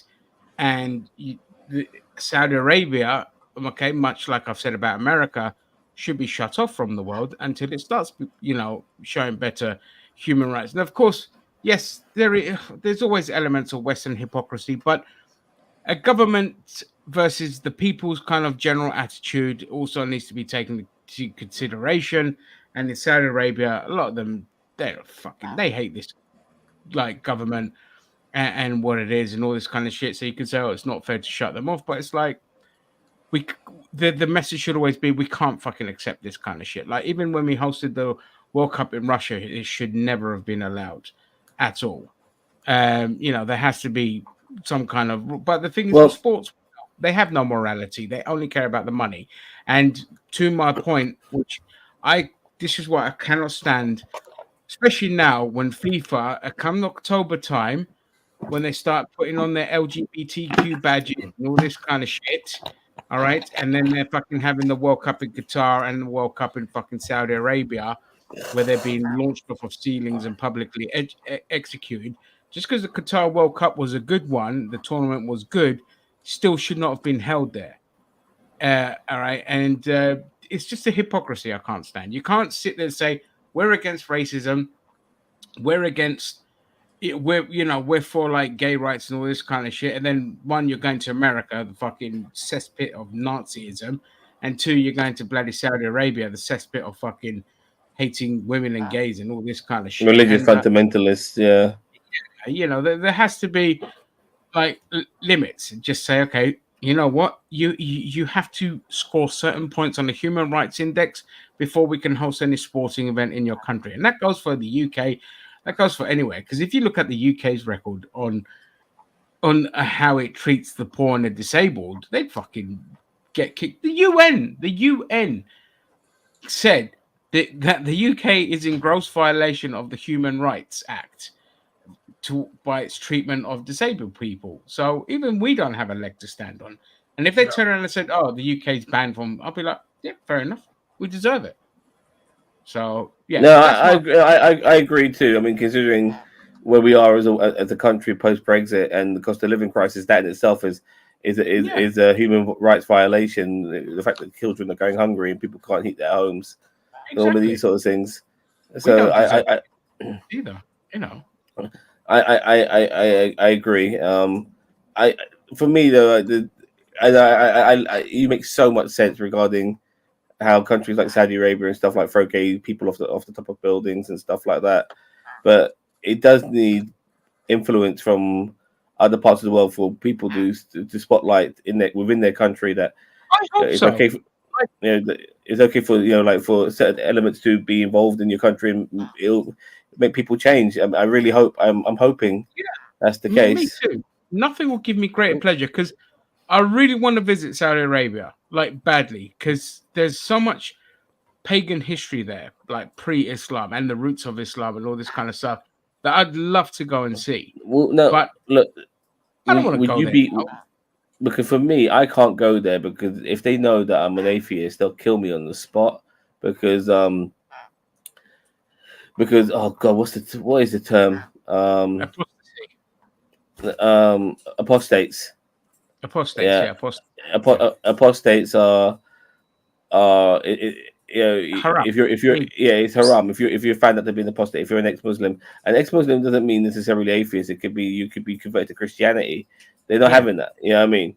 And they'll fucking kill you for it and shit like that. And I want to visit Saudi Arabia too, just so I can see that wall shit. Yeah, but what I mean, well, we wouldn't be allowed to go to the wall, but that wall has fucking awesome history pre-Islam as well. I'll send you a video on it. It's really good because no, I'm talking about not the ancient wall, the future wall. Like they're building that. That project. Yeah. Oh, yeah. Yeah, I'd love to go. Yeah, exactly. I'm fascinated by that. I want to see how that pans out. Yeah, so that's why, like, I'd love it, like, because it's a very safe country to go to, believe it or not. Like, in terms of, like, crime. They have no crime there. They have no crime there at all. Exactly. So it's a very safe country to visit, but it's the principle of it. It's the same reason, like, my auntie's like, "Oh, why don't you come to Israel?" I said, "I'm never stepping foot in that fucking country ever again, as long as this garbage regime." And I said, "It kills me because I absolutely loved it there. I had a great time, but me too. As long as the garbage regime is in place, that they're not getting a cent of my money. It's as simple as that." Sorry, Gaz, you had your hand up earlier. No. I think that Christine wanted to speak. All right. Well, when she comes back, she can chime in. Even if we move on, we can always. All I was going to say is just like, I'm not against sports being held there just because you get much more cultural diversification with people coming into your country from different points of view, different worlds. They really mingle with everybody and stuff like that. You'll see eyes getting open. I'm not saying straight away. I do understand what you were saying before, where these views are so entrenched and therefore they're still there. But I'm saying like more cultural influence being put on them will start to open some minds, at least, I think. Again, just to be clear, like the Saudis themselves are not as hardline as the government and the kind of religious sect of that country. Yeah. A lot of them are just nothing like that. And also, there is a small point to what you said there, Gary, about people coming in, the more kind of cultures kind of flowing in, because again, Saudi Arabia opened itself up to tourism and all this kind of shit. And to an extent, there has been that kind of influence in the United Arab Emirates with Dubai and the kind of all the different cultures going in there and how they kind of overlook a lot of the laws. And they've even kind of scaled back on arresting people for public affection and all this kind of shit. So there is a point there to be made of eventually you could kind of, it's not that it tears down, it's that the institutions don't have as hard a grip on power as they once did. And bin Salman could see that opportunity. I'm not heroing him up or anything. Because tomorrow he could literally turn around and just say, I'm going to go murder all the Wahhabists. That's it. Done. It's over. But it works to his advantage to maintain dictatorship and all Yeah, that. but eventually But they're going to run out of, they're going to run out of oil, so they need to fucking find other avenues. Exactly. I look back at the first couple of times WWE did their wrestling events there. I remember how bizarre it was simply because there was no women at all. Was Dean Ambrose's wife? I forgot her name. Renee Moxley. Something. Good. Yeah, but even Stephanie McMahon couldn't go there. And I remember like the front row was all these fucking sheikhs with a fucking shisha pipe next to them, sitting on this fucking double chaired sofa, but only one of them sitting on them. You know what I mean? Smoking their shisha, watching that shit. And then it evolved. And then next thing you know, you got proper fans in the front fucking row. Yeah, yes. They had their first ladies match as well, where the women they covered themselves up pretty well. And now women's matches are happening all the time there. We saw the boxing and stuff like that between Tyson and Garno, Tyson Fury and Garno, and I see women dressed up like, not modestly, but just dressed up casually, like Cristiano Ronaldo's wife. She was wearing sleeveless top. She was wearing a skirt which was probably just up to her knees. You know what I mean? Not a short skirt or anything like that, but up to her knees, and just casually. And there were other women there as well who were dressed reasonably similar. There was, you could see the change was happening. You know what I mean? Also, to that point as well, when he showed the Saudi women, so again, that's a good point you brought up, that boxing match, because when you saw a lot of the Saudi women in the crowd, again, they're not fully like Saudi women aren't fully covered up like ninjas, so to speak. They just sometimes you don't even see their eyes. I mean, depends. I mean, sometimes they cover their face. Some even cover their eyes. It's crazy. Yeah, a lot of them, like we saw in that boxing crowd, were just wearing the headscarf very loosely. They still had the other stuff on as well, but there was like full on makeup and all this kind of stuff. So, I mean, there is a thing. Again, hopefully generations down the line, all this shit Islam goes back to where it was, in the sense that it was a lot more progressive than people realize, but it was a lot more secular, at least. I wouldn't say progressive, but like women could only, like in these Western countries, women could only have their own bank account back in the 70s, for fuck's sake. I mean, like it wasn't until they could drive. Yeah, so like.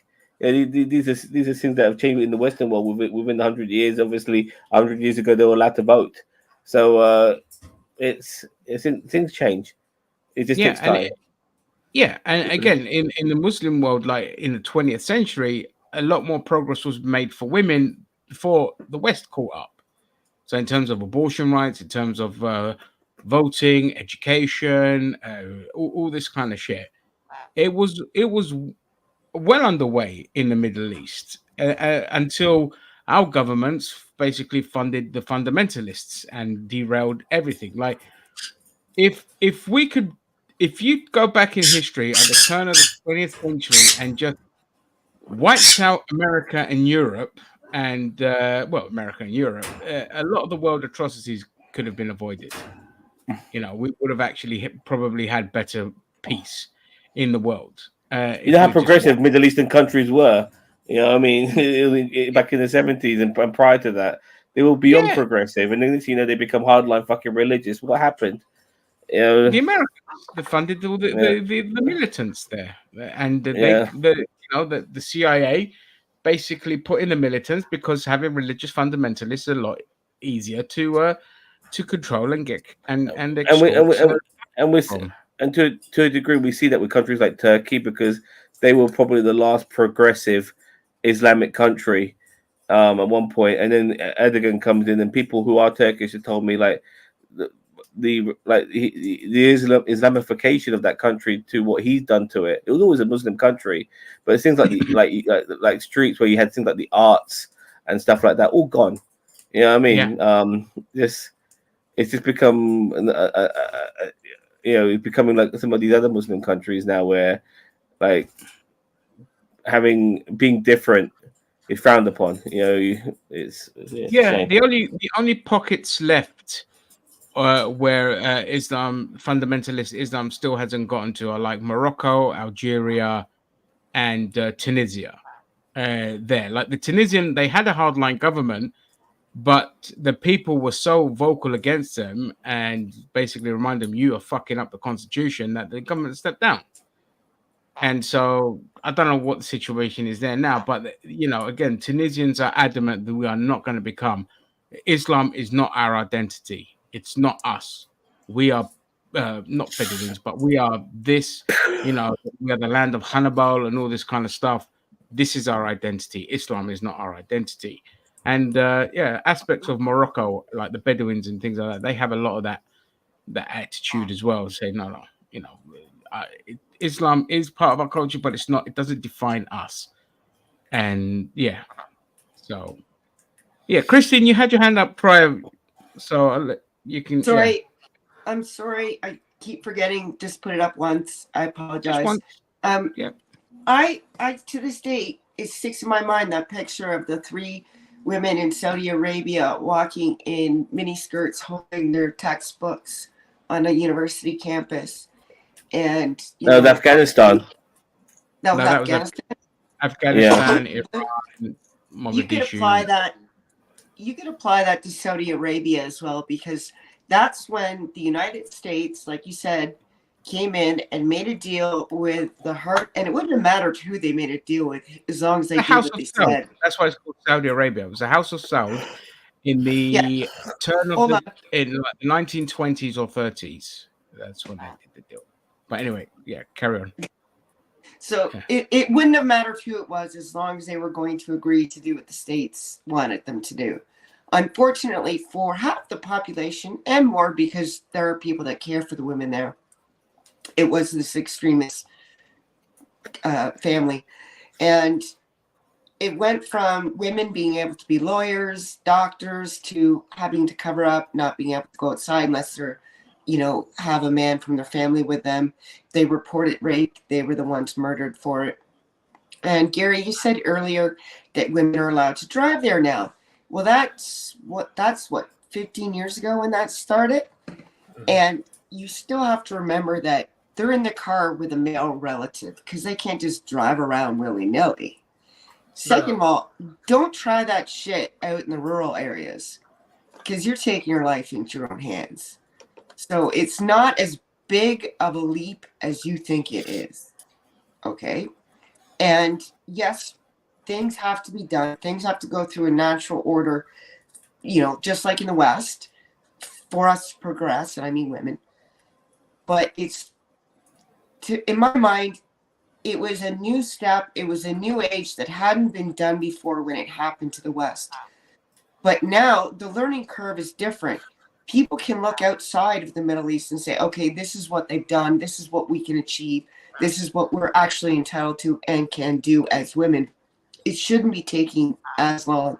And one of the reasons is not just religion, but the United States refusing it to happen, because the more unrest in those countries, the better off the Western countries are for getting their oil, which is another reason why Morocco, Tunisia, Algeria is not getting as much interference. I don't think, and I could be wrong, that they don't have the oil that the Middle East does. So they have the hook. They have oil, not in the same quantities. They have the oil. Don't get me wrong. They don't have carte blanche to run their country how they want to. A lot of their stuff is privatized out there, and they're like neoliberalism on steroids. But in terms of having a fundamentalist government in place, authoritarian government, they don't have that in place. Yeah. But they're still slaves to the IMF, and they still do America's bidding and all of this and this. So yeah, I just wanted to make that clear. The only countries that are free from the oppressive yoke of American banking system are the countries that are joining BRICS. Because they're no longer slaves and they can trade in their own currency and all this kind of shit. And that's why America's ramping up its efforts to destabilize African countries. And that's why you see more wars in Africa, because they don't want them joining BRICS. They don't want them nationalizing anything. It's all just for corporate control. Zam, you had something. This comment here, like, we're just backtracking a bit here, but World Cup events. Wait, why he wants to fight with her? Yeah, come here.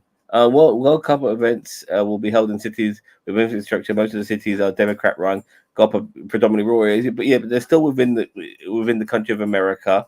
And a lot of these people who like sports come from rural areas, and they are right wing, whether it be the NFL or whatever it may be. And on top of that, can you imagine what it would be like a feather in the cap if, for argument's sake, in the World Cup, Mexico played Iran? My goodness, every fucking hillbilly motherfucker would want to fucking blow up that stadium, thinking, yeah, we got it. You know what I mean? You know, we got them because all our enemies are under mass shooting. Yeah, they're all under one roof, but the other people could be packing. You know, I mean, you never know. So, yeah, all under one roof, all these motherfuckers, we can get rid of them all and fucking get our freedoms back or some shit like that. So, yeah, the idea of it, even if they don't go to kill them in the stadium, we have fan zones and stuff like that. My God, you know, what I mean, honestly, I really think I'll be shocked if a mass shooting doesn't happen amongst some fan zones or whatever within the World Cup. I'll be shocked, and I hope it doesn't happen. And it is so stupid. If that were to happen, it will accomplish nothing other than the unfortunate and painful fact that people die, their families are affected, because the government doesn't give a F about how many plebs, and I'm not saying it because I don't respect those people, but in the reality and big scheme of things, they're just viewed as cogs in a machine. They're workers. No one cares about you. Not to mention the news cycle goes through so fast, it will do nothing other than cause hardship and pain to the average person. But don't do that. If you're thinking about doing stuff like this, regardless of how passionate you are or how good a cause you think you have, it's not going to gain anything. It's not going to change anything. You got to go about it a different way. Couple of things, because we are talking Americans where mass shootings happen all the time, and you could tell them this shit, but the next day there'll be another mass shooting. But my only issue with this is that it'll be happening to non-Americans, and I don't know if that would make it a bigger deal that tourists are being fucking killed. Yeah. If that makes sense, with America, then have to clap down on it after that. It'll just mean that we'll have to strip completely nude at the fucking airport now instead of just taking our shoes off. It'll do nothing. Good times. I remember. Chris. No, sorry, Chris. Like, we're talking about American citizens. It's not like people like me coming into America having to strip. Will be people in America who have got their Second Amendment rights who want to kill anyone who's not a fucking American, especially if they're brown like me. You know, so it's different in that sense. They're already in that country. They're already packing. You know, they've got fucking guns coming out of every orifice. I think you misunderstood my statement because I was kind of being sarcastic. I think maybe to clarify, what I meant was carrying on from what I was saying earlier. It will make no lasting impact to the issues that this person or persons are trying to change. It'll only impact the average person. Just like the shoe bomber.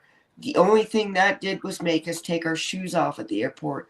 I'm saying if they want to protect tourists, the only impact it's going to have is on tourists. Us, you, me. Yeah, I agree with that. Traveling are now taking their clothes off.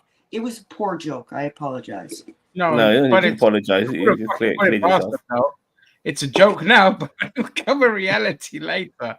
Sorry, guys. I apologize. One more thing I want to add is that I've experienced that negativity by going to America, and because I'm brown and brown people obviously did what the 9/11.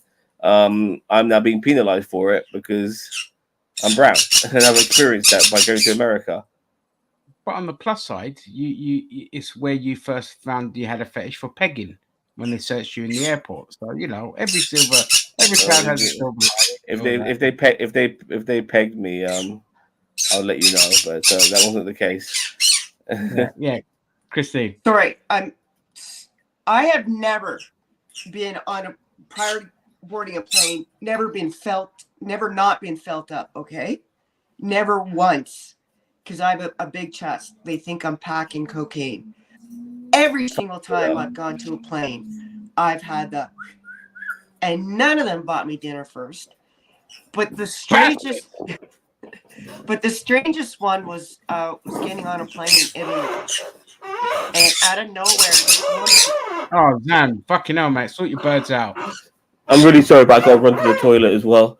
I'll be back in a minute. Fine. I'm gonna deep fry those little cunts. God damn, it drives me fucking out insane. of nowhere, this woman, like I'm in the normal FA or whatever it's called line to get checked. This woman comes out of a booth somewhere. I turn around and her hands are already out, and she grabs my boobs. And I'm like, whoa! And she's like all mad at me, like, you know, it's her job. It's like, perhaps some warning. So, like, I would rather have pulled my shirt up in a crowded airport than to go through what she did. It was molestation. I swear to God. Like, I'm not carrying cocaine on my nips. Maybe underneath, but yeah. Sorry. Personal story. Yeah, guys.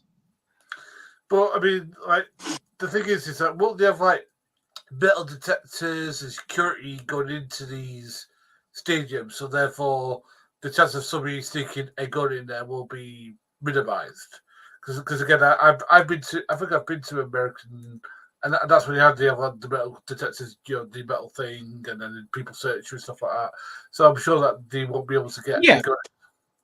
But I think Zam brought up the point of maybe not the stadiums, but the fan zones. So there's areas, you know, you congregate outside there. Yeah, they definitely have to fucking have a lot more security and have it boxed off so you can't see inside, so you can shoot from the outside, kind of thing. So Chris. Yeah, I hate to do this because I think when one of my jobs in the army was to think like the enemy would think, and I don't want to give it too many tips. But even if you wanted to get in the stadium, I won't give away the most traumatic or best ways to do it. But one of the very least technical way is en masse. So a lot of supporters to your cause, and even a small pocket watch. And if you take out 2 or 3 each and you brought in 100 guys that are on your side, you still make an impact, especially if you hit the right place. Yeah. This is it. I mean, hopefully this is we're just being sensational, and you know, it doesn't happen when it comes into the States. But it's because like again, I don't know if you heard us earlier. We were saying that.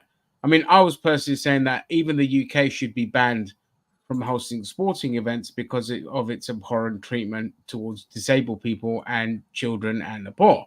So I don't want to be like the Western hypocrite, say Saudi Arabia can't host, but we can host. Like, no. We should be one of the top on the list as well. That shouldn't be America, the UK, you know, Saudi Arabia, Iran, all those kind of places, Russia, should never be allowed to host sporting events because of how they treat their citizens. There should be like a human rights, delicious, soylent rice. But there should be a human rights checklist to say, okay, if your country doesn't score a certain amount of points on the human rights list, you're not getting any sporting events, and you're not allowed to compete in sporting events. There should be more draconian measures in place, but they don't care. Sports has no morality. It only cares about money, and it's even worse now than it's ever been. Because so Iceland is the billionaires. Billionaires coming in, owning these clubs. They just want exponential growth. They don't care about the clubs. It's just an asset to them. They want more growth, so they want more games, more exposure, more, at the detriment of the players. And people be like, yeah, but they get paid this much a week. Yeah, but their careers are ending 4 or 5 years early now because they are playing twice as many games as what they were just a few years ago, and it needs to stop. Like there's a new format coming out to the Champions League, and that's added 4 extra games. The club owners wanted to add 8 extra games, and the clubs, a lot of them were like, no, that's just too much. Gaz. Well, I mean, how long is it going to take before somebody dies of exhaustion? And I'm not taking the piss. I mean, I'm actually asking, how good is it going to take? Because your human body can only take so much. I mean, like I know we've had a couple of people, like we had the guy, what was his name? The guy who nearly died at Arsenal. We had the Christian Eriksen that it happened to. I mean, how long is it going to take before somebody actually dies from exhaustion on the bloody pitch? And I'm being deadly serious about that. Well, this is it. We're seeing a greater rate of heart attacks now as well than before because of the the rate and because it's not just playing the games, it's the training, the amount of training they have to do, the traveling, it's constant. And then, you're burnt out at such a young age. So many players, their careers are just ended through injury too early because they've just exacerbated their bodies. They're exhausted. So, yeah, Chris. Yeah, and it's not just instant death. It's the concussion after concussion after concussion that add up. Their careers do not last very long, so they're being paid to sacrifice their body and their time and their youth. So they're getting paid for their years later because they put in so much now for that. And I think that's fine that they get paid a lot. And not every league gets paid a lot, which is sad, because it's the ones that are in the lower leagues that are putting their body on the line more because they want to progress. So it seems unfair. But on a side note, when you talked about millionaires, I think the only millionaires that bought a team that I will ever respect were Ryan and Rob when they did was Wrexham. Oh, the Wrexham. Yeah, Wrexham. Yeah. Because they made a very they wrote out what their goals were, and it was to support the team and the locals and the town, and they showed that they have. But they're the exception. Yeah, absolutely. Yeah, there's the exception. There's been a few like owners that have just loved the club, grown up with the club, bought the club, and all this kind of stuff. But that's eroding away now. And so, in terms of the difference with soccer, for example, football here in the UK, unlike say American sports, is there really is no off season here. They're playing for they only get like a month off. So the season ends in May. Then they'll probably have a bunch of international tournaments in end of June and all this, and then the season starts. So they get like hardly any time off. They're constantly, it's like wrestlers. They're constantly at it, constantly. There's no, with American sports, the one thing I do like about American sports is it's seasonal. So you got like American football, which happens between like a 3-4 month period, hockey between 3-4 month period, basketball and all this kind of shit. And they've got 8 months off after that to train, to relax, to do other things and all this kind of shit. Recover. Our footballers don't get that. They don't get that at all. And nothing's been done about it. It's gotten worse. And at this point in time, managers and players need to go on strike to say, absolutely not. Enough is enough. We demand to have 3 months off at least because our bodies are shagged. Gaz had his hand up first. I'll go to him first and I'll come to you. Gaz. But also in that 4 or 5 months period that you're talking about for American football, they have a bye week. So they have literally a week off. So between literally their last game and the next game, they have a week off. If they're a playoff, if they make the playoff, they're not a wild card, you get 2 weeks off. And then Super Bowl, they get another 2 weeks off. It's like, why can't they do it here? Because they've been talking about for ages over here. I don't know what, because we've been talking for ages. I've never heard what happened to these chats that we're supposed to have an off season here, right? We're supposed to have a season where there's going to be a break and then they're going to come back. I said, do that because people need that break because their bodies are going to be fucked. Yeah, I mean they're supposed to have like a winter break, like after the Christmas period and all this kind of shit. But after COVID, they're like, we'll get rid of that. Now, the only way that you can guarantee your team will get certain breaks is if you just get knocked out of the cups early. Like Arsenal got knocked out of the FA Cup and the League Cup early, so during those weeks they were able to have couple of weeks off and they went to Dubai and trained there and all this kind of shit. But usually they play second string teams anyway. When it comes to, bigger clubs are doing that. But right now Arsenal have got like a few weeks off because there's still another week of Premier League football and then it's the international break. And the funny thing is that regardless, like a lot of these players who play top flight football, I think nearly everyone on the Arsenal team will be playing for their countries. so they don't really have a break because they're still playing football, but they play for their countries instead. Yeah, and that's the thing. and, You have international breaks, you have tournament. It's just, and they added like an extra international tournament in between all these other fucking tournaments, which is the Nations League, no, the Nations Leagues stuff. Well, by the way, the Saudi Arabian World Cup, that's going to be held in the winter as well, won't it? Yeah, so that's going to fuck up the schedule again. And yeah, it never ends for football.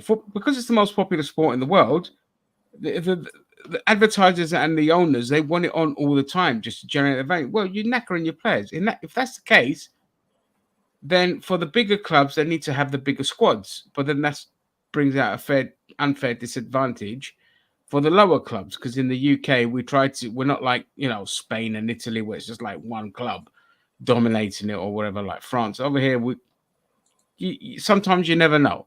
You know, you can end up with a Leicester winning or a fucking Liverpool winning it again after some years, blah, blah, Blackburn and all this kind of shit. But you know, anyway, we could go bang on and on about fucking football. I want to come across this article that whilst I was emptying my load out of my arse, I came across this article from somebody on Facebook mentioned. But Zam, can I ask you one question though? When you were doing that, did you at least have your pinky up while you were emptying your load? You know, like classy, like a classy shit. No. My shit is like that of a trucker. I'm going, yeah. You know what I mean? Like, let it rain, baby.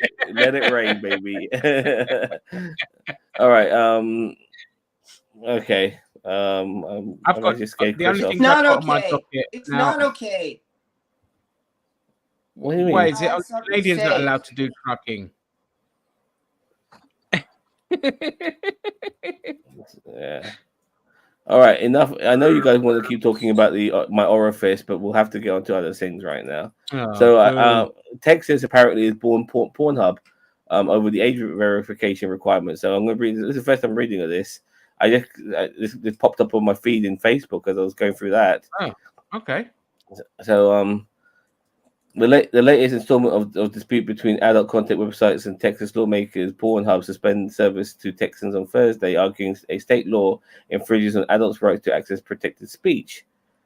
Okay, Pornhub, one of the most visited websites in the world, sued Attorney General Ken Paxton. He's back in the news again. Last year to block. Yeah. Has Pornhub blocked its access to Texas? Not the other way around. I don't know. I'm just reading it. I'm just trying to find out. I just mentioned somebody on my Facebook said that Pornhub is banned in Texas, and that's all I got. And now I'm just figuring it out myself. Pornhub, one of the most visited websites in the world, sued Attorney General Ken Paxton last year to block enforcement of the 2023 state law that requires websites that host pornography to institute age verification measures and display health warnings on its pages. Pornhub disabled its website in Texas after the Fifth Circuit Court of Appeals upheld the age verification requirement in a ruling last week that cited the 1968 U.S. Supreme Court decision preventing the sale of obscene materials to minors. But the question of regulating minors' access to online material has already been well established, legal experts say, and it stands in sharp contrast to the most recent decision from the Fifth Circuit. The appeal court previously reversed an injunction of a U.S. district court judge which had blocked the law from going into effect in August. The Fifth Circuit temporary stay required pornography websites to impose age verification measures and display health warnings, and said that pornography is proven to harm brain development. It makes your eyes go blurry if you wank too much. In the most recent decision on March the 7th, which is not too long ago, the Fifth Circuit decided the age verification component of the law could stand, but ruled that the law requires health warnings unconstitutional compelled speech. In response to the Fifth Circuit decision, Pornhub blocked Texans from their site. Unfortunately, the Texas law for age verification is ineffective, haphazard, and dangerous. Not only will it actually protect children, it will inevitably reduce content creators' ability to post and distribute legal adult content and directly impact their ability to share the artistic messages they want to convey with it, said Alex Keski, Vice President of the Brand and Community at AELO, Pornhub's Canadian-based parent company. Keski said content creators would lose out on revenue from millions of Texas users no longer able to access Pornhub. Keski added that AELO planned to appeal the decision and continue fighting for the adult entertainment industry and the performers who earn a living through it. In the message that appears when a user tries to access Pornhub from a Texas address, the company argued that safety measures like age verification requirements do not protect minors. The adult entertainment behemoth said that the restrictions only pushes users to access other sites with fewer privacy protections. Paxton celebrated a victory against Pornhub and other sites that tried to block the law from taking effect in a Thursday statement to the Tribune. Sites like Pornhub are on the run because Texas has a law that aims to prevent them from sharing harmful, obscene material to children, said Paxton. In Texas, companies cannot get away with sharing porn to children if they don't want to comply. Good riddance. The Fifth Circuit decision on Pornhub lawsuit concerning online content cited a 1968 ruling from the Supreme Court, which held a New York statute. Okay, but I'm not. Look, there's a lot of jargon here which I'm not understanding. So maybe one of you guys could clear it up for me. So basically, from what I hang on, what's this one? Ohio is looking to pass the same type of law. Yeah. So basically, what it is a lot of the red states in America, but they want to pass more draconian age verification laws where you kind of need to like upload some kind of ID and all this kind of shit to kind of prove your age before you access these kind of websites. And these people, they know that that's a difficult thing to do and it doesn't do anything to protect.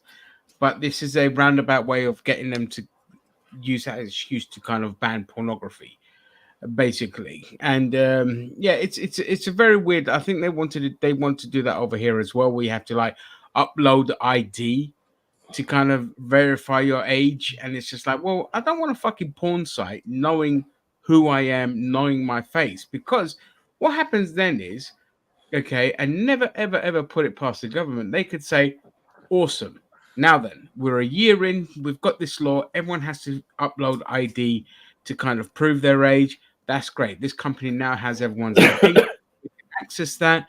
We know who's watching porn. We can see what they're watching, and we can fucking use that against them. There's so many like just bad faith behind all this kind of shit. Christine. And if the company gets hacked, you can get blackmailed. Exactly.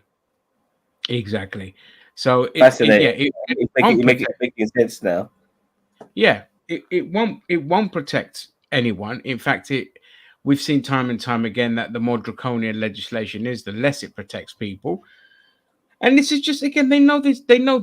They really just want to do it to kind of ban pornography, because rather than admit to the fact that they beat off to trans women, they just want it all banned and into the closets and not have to deal with it, because religious people fucking hate all kinds of freedom. It's funny because those same religious people want to still jerk off to it, but their politicians that they're backing are going to ban it, because they're going to get, like what happened in Utah. They got VPNs and shit in order to get around some of these draconian laws. It was crazy. Yeah, Chris, and then I'll come. Yeah, and it's just a way so they can say to their the people that elect them, "Oh, look at us, we are pro-family. Vote for me." When meanwhile, right?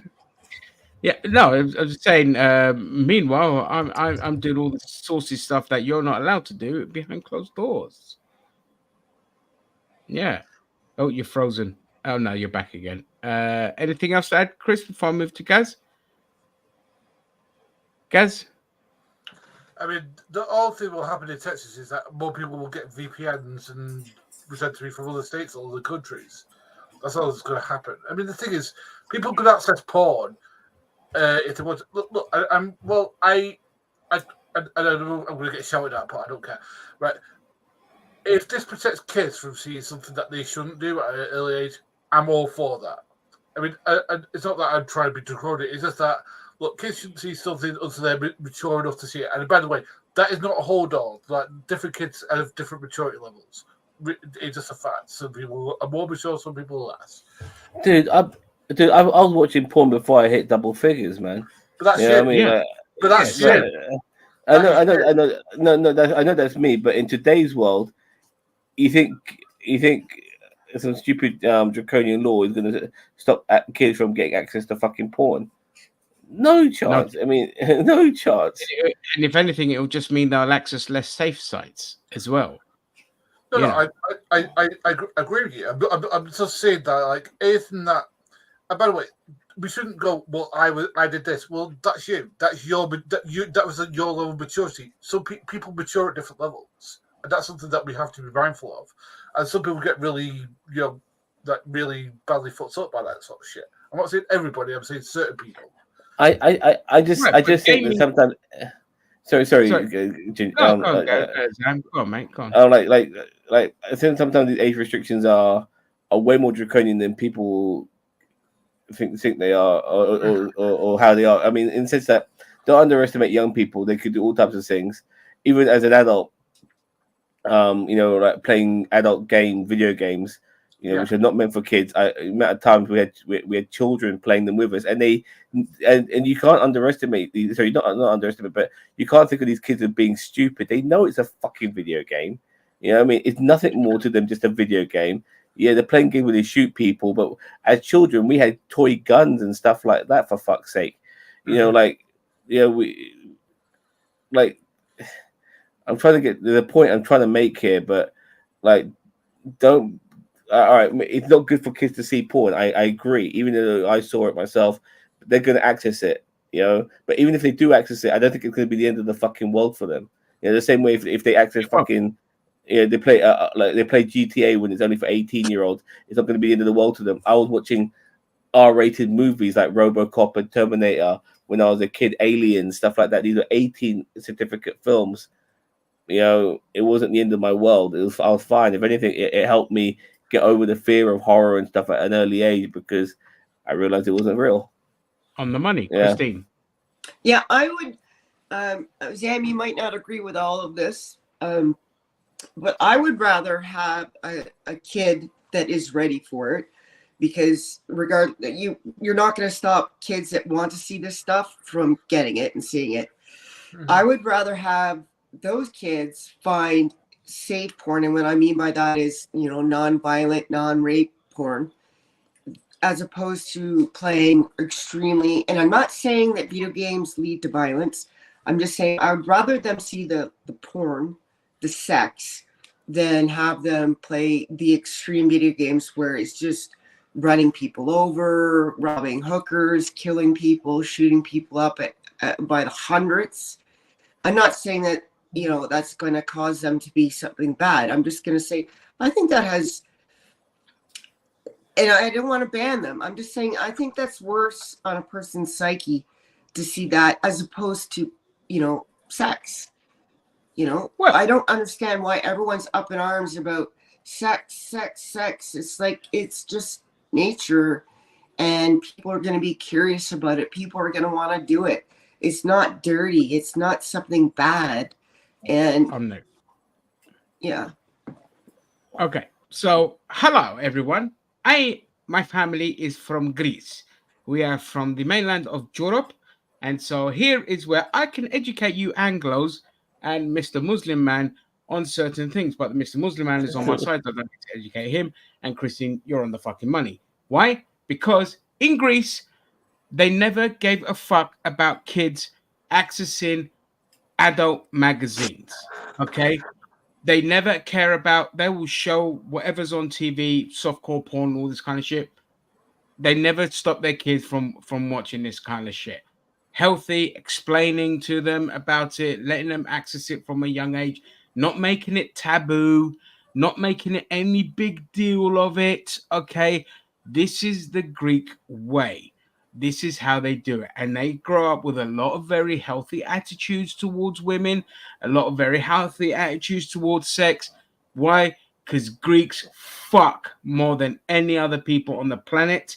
All right. We are like fucking pneumatic drills. We never stop. And so learning about it from a young age, being educated on it from a young age, from your own fucking parents, not having to rely on the teachers, is great. And these motherfucking Anglos, all right, every time they piss me off because they are the worst kind of human beings on the planet. And I always say Anglos because I mean like the English and the American Anglos, okay? Because they are so uncomfortable and they're just so fucking prudish, all right? Or they just want to control people's lives so much that they do stupid shit like this. Banning porn and using kids to push your own political agenda. And I fucking loathe that with a passion, because the one thing I've never done in my life is I've never undermined a child. I've never undermined young people, because I know from my age what I knew, what I had access to, what I was able to do. And now if I become an adult and say, no, you can't do that, or you're too young to know about this shit, it's bullshit. It is bullshit. Children know way more than people let on. And in fact, your upbringing of your child, mollycoddling it, is actually making it stupider, more ignorant, and less ready for the fucking world. Christine. No, Gaz, and then Christine. Okay, just really quickly, because don't want to miss this point, Gaz. And not only does it help, like what we both said, but once they get over the mechanics of it all, then you can go further into how, now why are the reasons you're going to have sex? Not because you're pressured into it, but because you're ready for it. You have the self-esteem. You've made the choice in your partner. You're going to do it in a safe manner so you don't get STDs.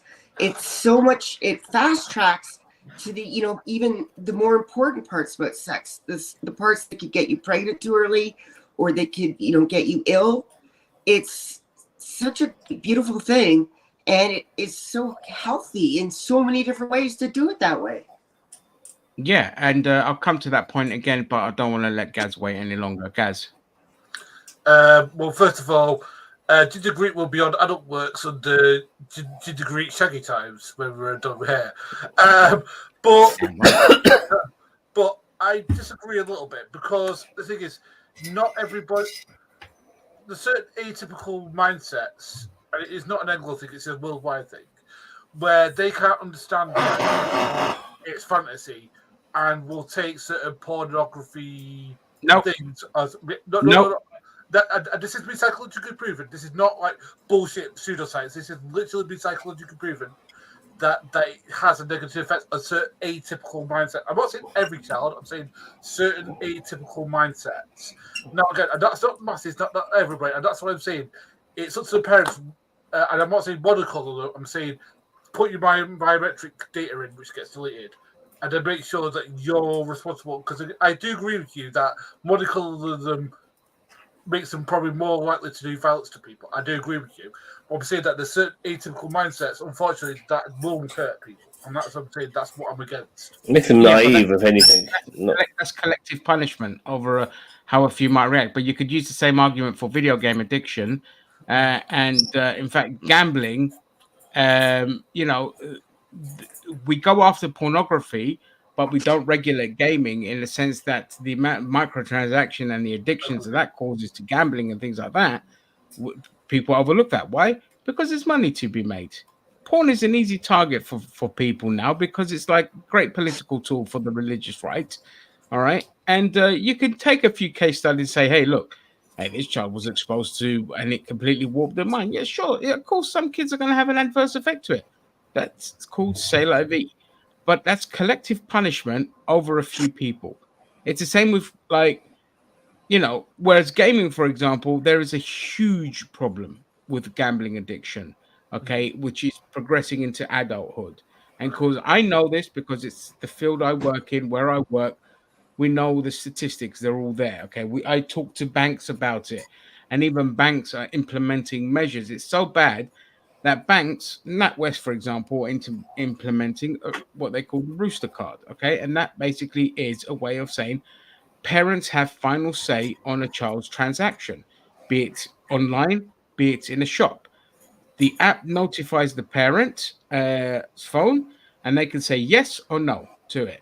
Because when I was speaking to NatWest, we had a whole forum talking to residents about it. I was saying to them, "What are the banks? Is there anything that banks can do to kind of help kids addicted to gambling or microtransactions and all this?" And that's when they explained this kind of stuff. So that's a real problem, and that needs addressing. Porn again. I mean, we're saying this like I don't want kids at like 4 or 5 being fucking exposed to porn and all this kind of shit. But I'm saying like 10, 11, 12, 13, around that age, it's fine. And it's, your body starts changing, your curiosity. Yeah, exactly. Yeah. Christy. Gaz, to sort of expand on your thought there about the atypical mind, if we took away places like Pornhub that have standards, these children are still going to seek out porn, right? You cannot police a child 24/7.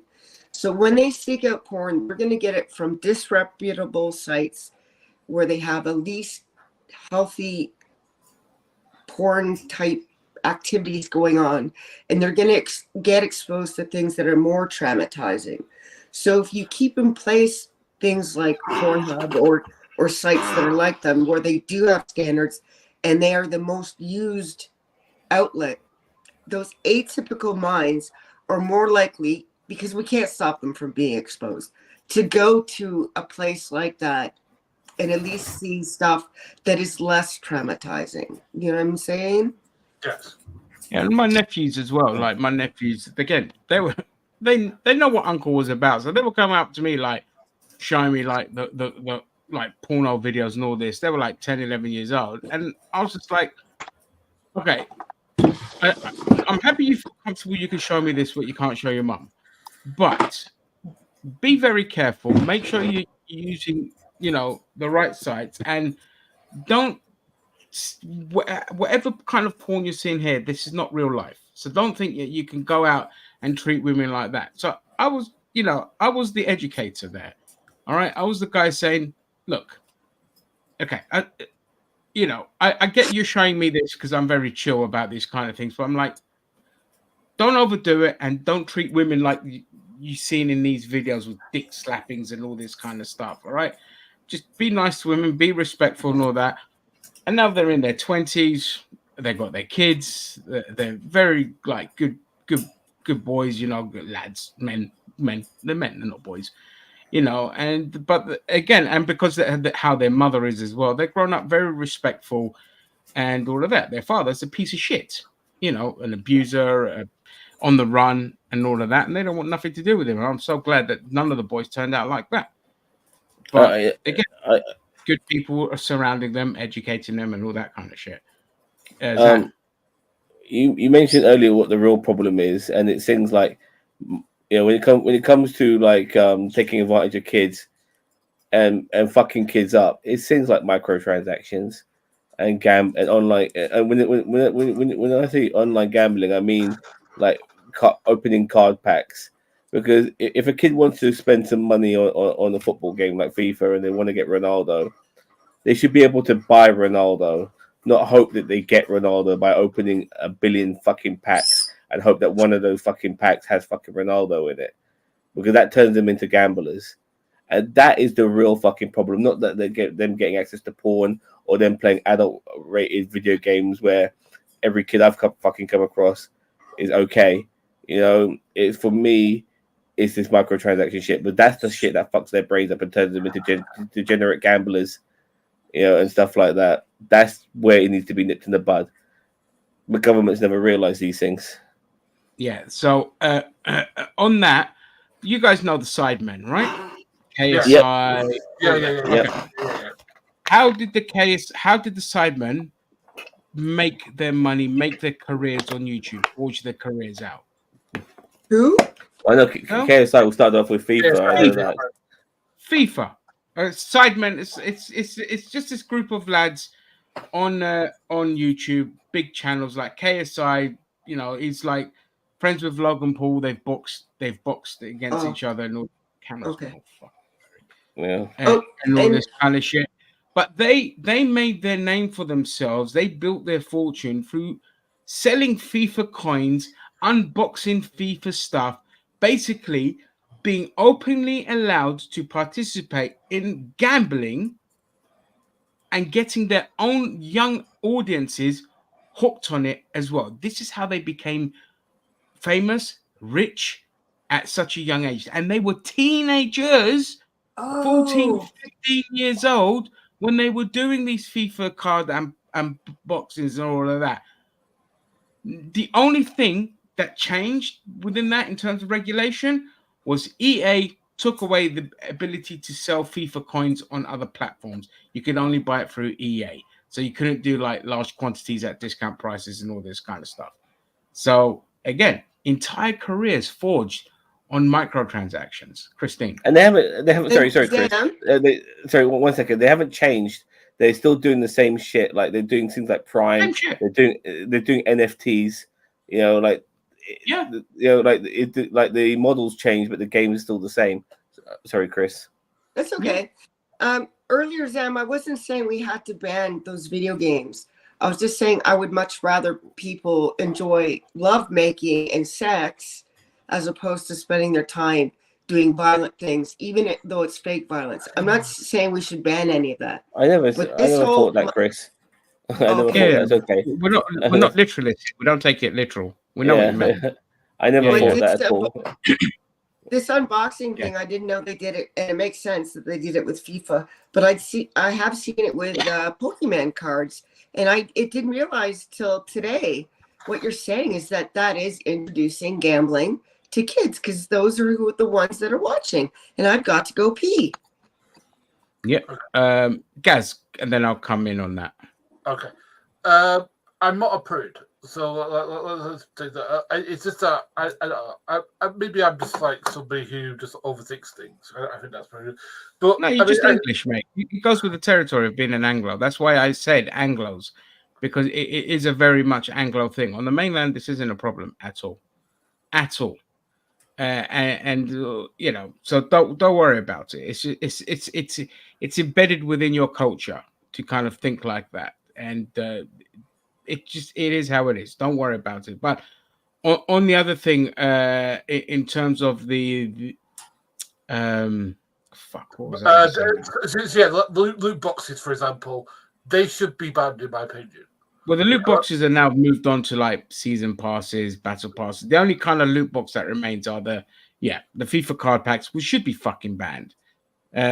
You know, they're just like 8-year-olds doing that shit. Yeah, you know, and that was it. That's what I wanted to say. So the difference between the porn thing and the gambling thing is with porn, the gratification is there in front of you. You're going to see your material, you're going to beat off, and you're done. You move on with your day. With gambling, it's not like that. You're constantly chasing that high. And because there are so many losses, Zam, you like to gamble. So correct me if I'm wrong here. And I know you're not crazy. You're pretty measured. I know a few people like you as well that are pretty measured with it. They don't go fucking crazy. I like to flutter and stuff like that, and sometimes it pays off and sometimes it doesn't. Yeah. There's other people that don't have that. They need that instant high, that gratification that they get from gambling. And because with gambling, it's not like you blow your load, because you blow your load, you've had your endorphins released and you're good. With gambling, it's a constant thing. There's adrenaline associated. There's a rush associated with it. There's so many different emotions around it, and that's why it spirals out of control a lot more compared to, say, porn. There is porn addiction. Of course, there's porn addiction. There is bad things associated. There's bad things associated with everything. For example, we take like people talk about like, oh, nah, weed's all great for you. I have seen how it fucks with people's minds psychologically. It fucked with Zam. It fucked with my cousin. It fucked with my friends, like their minds, and I only know that because once they come off of it, completely different people, and so everything fucks with you in a certain way. But gambling addiction is something we all talk about, and it's a huge issue. When nobody's talking about sex addiction, porn addiction, or that, because it's not as big an issue as, say, gambling, which is skyrocketed. And in a cost of living crisis, it's even worse because people want that extra money, and gambling is such an easy access avenue. And the poorer the area, the more these Paddy Powers and William Hills there are, compared to, say, rich areas that don't have none of these at all. So yeah, gambling is a real massive issue and again, I see it firsthand at work. I mean, because how I gamble is very methodical. I like to go for what I like to consider to be decent long shots. So like instead of like I'll put maybe 50p or a pound on, say, maybe William Saliba scoring the first goal or scoring any time, and I can get paid, and what I've invested is very little. If I do lose, I might lose 10, maybe 15 quid. I can live with that. It's not great, but I can live with that. When I'm playing poker, by the way, poker is more of a game of skill. Yes, luck is involved without a doubt. Knowing when you're winning, knowing when you're losing, all of this shit. And you are playing against other people, not the house. And in this case, because you're playing against other people, you haven't got the element of the house always winning. So it's a different form of gambling overall. But I'm nothing like I was as a gambler, and I do believe I just have an issue with kids gambling. And for me, out of all the things, would it be kids watching porn, kids playing R-rated video games, all of these sort of things, kids watching R-rated movies. The one thing I don't want kids doing is gambling. It's not a good thing to learn. Out of all the things, just not gambling. It's just wrong. It rots your brain at an early age. I've talked about my godson who spent £3,000 and then £700 of his mom's credit card, stole her credit card, by the way, stole the credit card, and bought FIFA packs with it. £3,000 and then £700 in the space of a year. Yeah, I told you about that guy I played FIFA. Sorry, Chris. I told you about that guy I played FIFA with. He spent £500 on FIFA, like on Ultimate Team. But then the next FIFA is going to come out, and the old team won't mean shit anymore because the new FIFA's out. It comes out every year, so he spends another £500 every fucking year. And it's like, what the fuck? I'm glad I play FIFA myself, but those elements of FIFA is the FIFA I don't play. I don't do Ultimate Team or anything like that because I'm not. You don't buy the packs and all that because you know how. Yeah, it's all bollocks. It's all bollocks. Yeah, absolutely. Yeah, Christine. Yeah, Zam. Placing a 50p bet is fun, and if that's what you're doing, great, man, because that's cheap for the amount of fun you're getting. It sounds like you're getting more fun than a 50p is worth. But I would challenge you, because 50p by itself sounds like so little. I would challenge you for the next month, every time you place a bet, whether it's 1p, £10, whatever, just write it down. Every time you bet, at the end of the month, add it up, because those micro bets are great if you can handle them. But a lot of times they can fool people that can't handle them. And I worry about anyone, but I worry about my friends more. So just to be on the safe side, check it out and maybe do that if it's your wish. But sorry, Chris. Let me just explain that.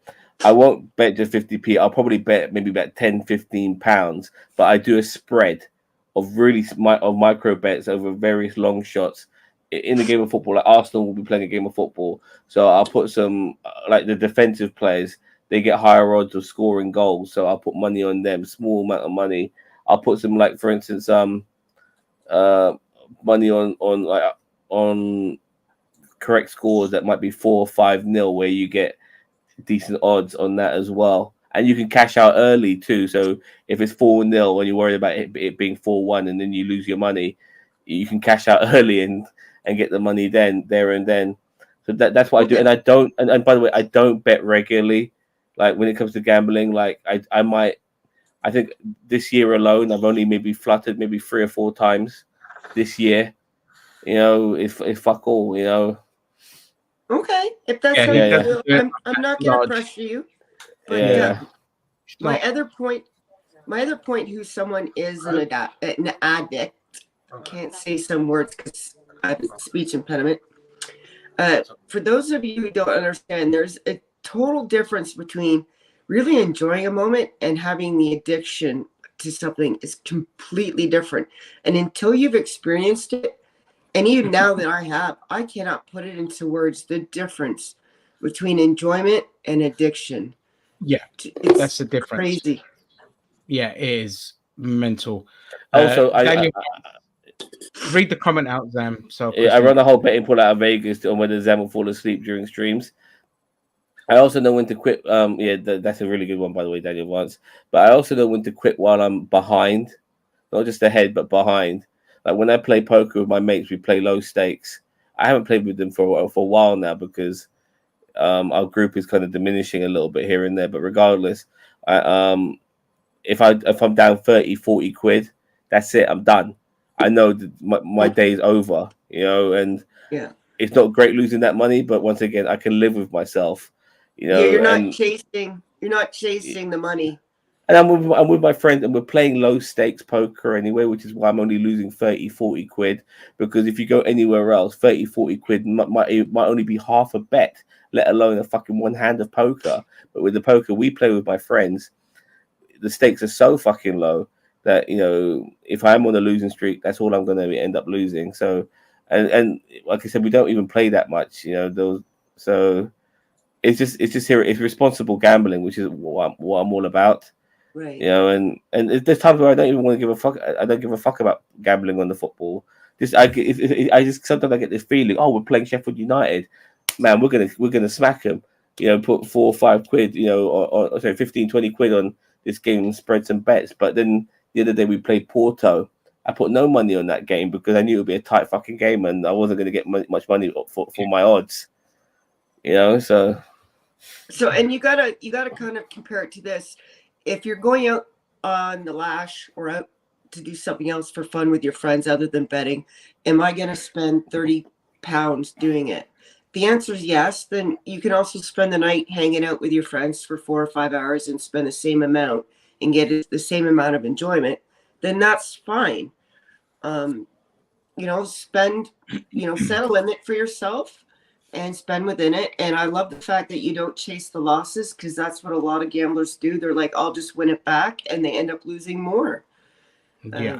I know people. I know people like that. Like even though we play low stakes, some of the people I play with, sometimes they're willing to dip their hand in their pocket a lot more. So when they're on a losing streak, they might end up spending like 100 quid, which in all honesty, it could be a lot worse. But that's what they're spending. But if they can afford to spend that, good luck to them. I tell them to sometimes calm down or take a break or whatever. That's just me, just trying to help them out, because it's not nice seeing, even if I'm taking their money, it's not nice seeing people lose too much. But the whole point of our poker game is that people don't lose the shirt off their back, but just scratch the itch of just playing some poker with some mates. So yeah. When when I've gambled, there's a casino near my parents' house.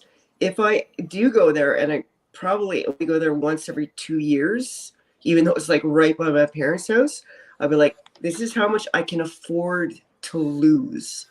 So I won't go over that. I'm not hoping to lose, right? But I won't spend more than that. So if I'm going for the afternoon or the evening, it's like, well, I can afford to lose 100 or 200. But I'm going to be spending 6 hours there with friends and enjoying myself, not just being like, oh, I got to win and being stressed, but I'm having a good time. So I'll do that. And if I lose the 100, I don't take out 10 from my pocket. It's gone. Yeah. I mean, like for myself, I never gamble. It's just, I get, if I don't get something out of it, same with drinking. If I don't get something out of it, I'm not going to do it. Fair play to anyone else that does it. Absolutely fine. It's none of my business. But I do have a little funny story in that when I was about, I don't know, 7 or 8 years old, and my grandparents and their friends would sit at the table, play. It's a game. It's called Dennis or Thanasi in Greek, and it's a fucking great game. Like me and my brother play it all the time, but we don't gamble. We just play it for fun. And it's a great game to play. And obviously, you know, they're pensioners, so they're just putting like a couple of 100 drachmas. This is how far back we're going in and play and have a bit of fun with their mates and all this kind of shit. And it's like maximum that's exchanged is like £5 or whatever like that. I joined in. I said, "Oh, let me play." And they're like, "Yeah, fuck it. The kids there, you know, here's 400 drachmas. Have some fun with it. Ha ha ha. We'll have that money back. All this kind of shit." I wiped the floor with all of them. I took all their money, the equivalent of like, you know, £10 or whatever. It wasn't that much money. My grandma was like, "You're not fucking playing again." Because my grandmother was like really fucking competitive and all this kind of shit. So I played with them once. I beat them. And she was like, "No, you're not allowed to play. And when we do play, I'm not allowed to be there because, you know," she's like, "I'll just swear at you," kind of shit. So, yeah, that was that. Yeah. That's my main venture into like gambling. We have a game called Pass the Ace, and it's you play one toonie or one loony per round, and we might play 4 rounds a night. So the most you lose is $4 to $8, but it's fun. You know, you have a night with your family. You had fun.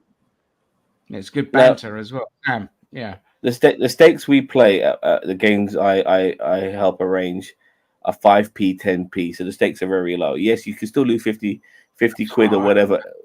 You still lose 50 quid at the end of the night and stuff like that. But honestly, it's no limit hold'em. The stakes are very low. Now, there's another game I was banned from where the stakes were a little bit higher. It was 25p or 25p, 50p. And that's considerably more, because if you're making a bet with 5p, 10p, you can make a bet for like less than a quid. But the moment you go to 25p, 50p, next thing you know, you've like 4 or 5 quid is already in the pot. It's all accumulating. Yeah. When I played this game, I'd been doing night shift as a taxi driver when I first started doing taxi driving, and I'll play this game on my break. I'll join these guys, they'll be playing, and because I had to go back to work on 2 occasions, I walked out of that game with like £200. I was, you know, and they got really pissed off with me because because that £200 is money. That £200 is money they'll never get back, because I'm taking it away from the fucking table. And I told them I gotta go back to work. You know, I can't stay here and keep playing till 4 a.m. I gotta go back to work. So they get pissed off with me, but I've done that on 2 occasions, and then they banned me. And these guys I thought were my fucking friends. You know what I mean? But they take it personally, and this is the problem, because but the point is that the stakes were slightly higher. I end up winning more money because the stakes are higher, and then they take it more personally. It's not even nice to lose money, but at least with the stakes being lower, if somebody walks away with 50, 60 quid from the table, fair enough. You know, that's how it is.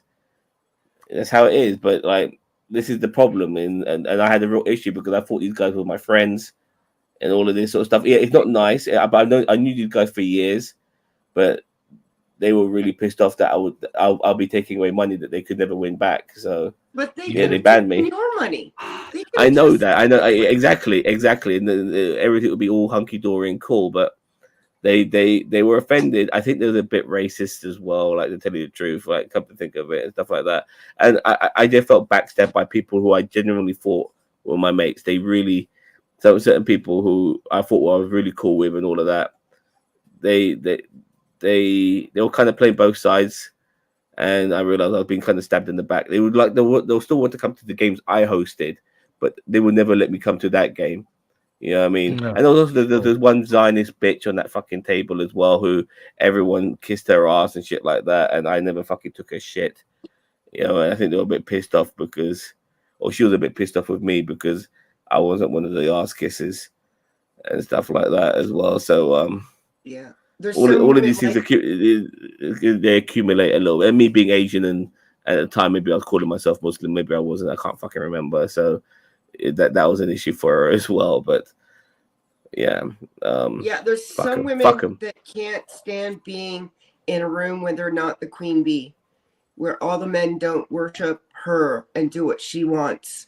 And it's very apparent when another woman comes into a group of men.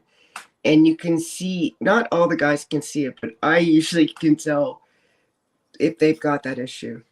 Just a couple of things, Chris. Like for instance, like this woman, when she would fold her hand, she'll just say no.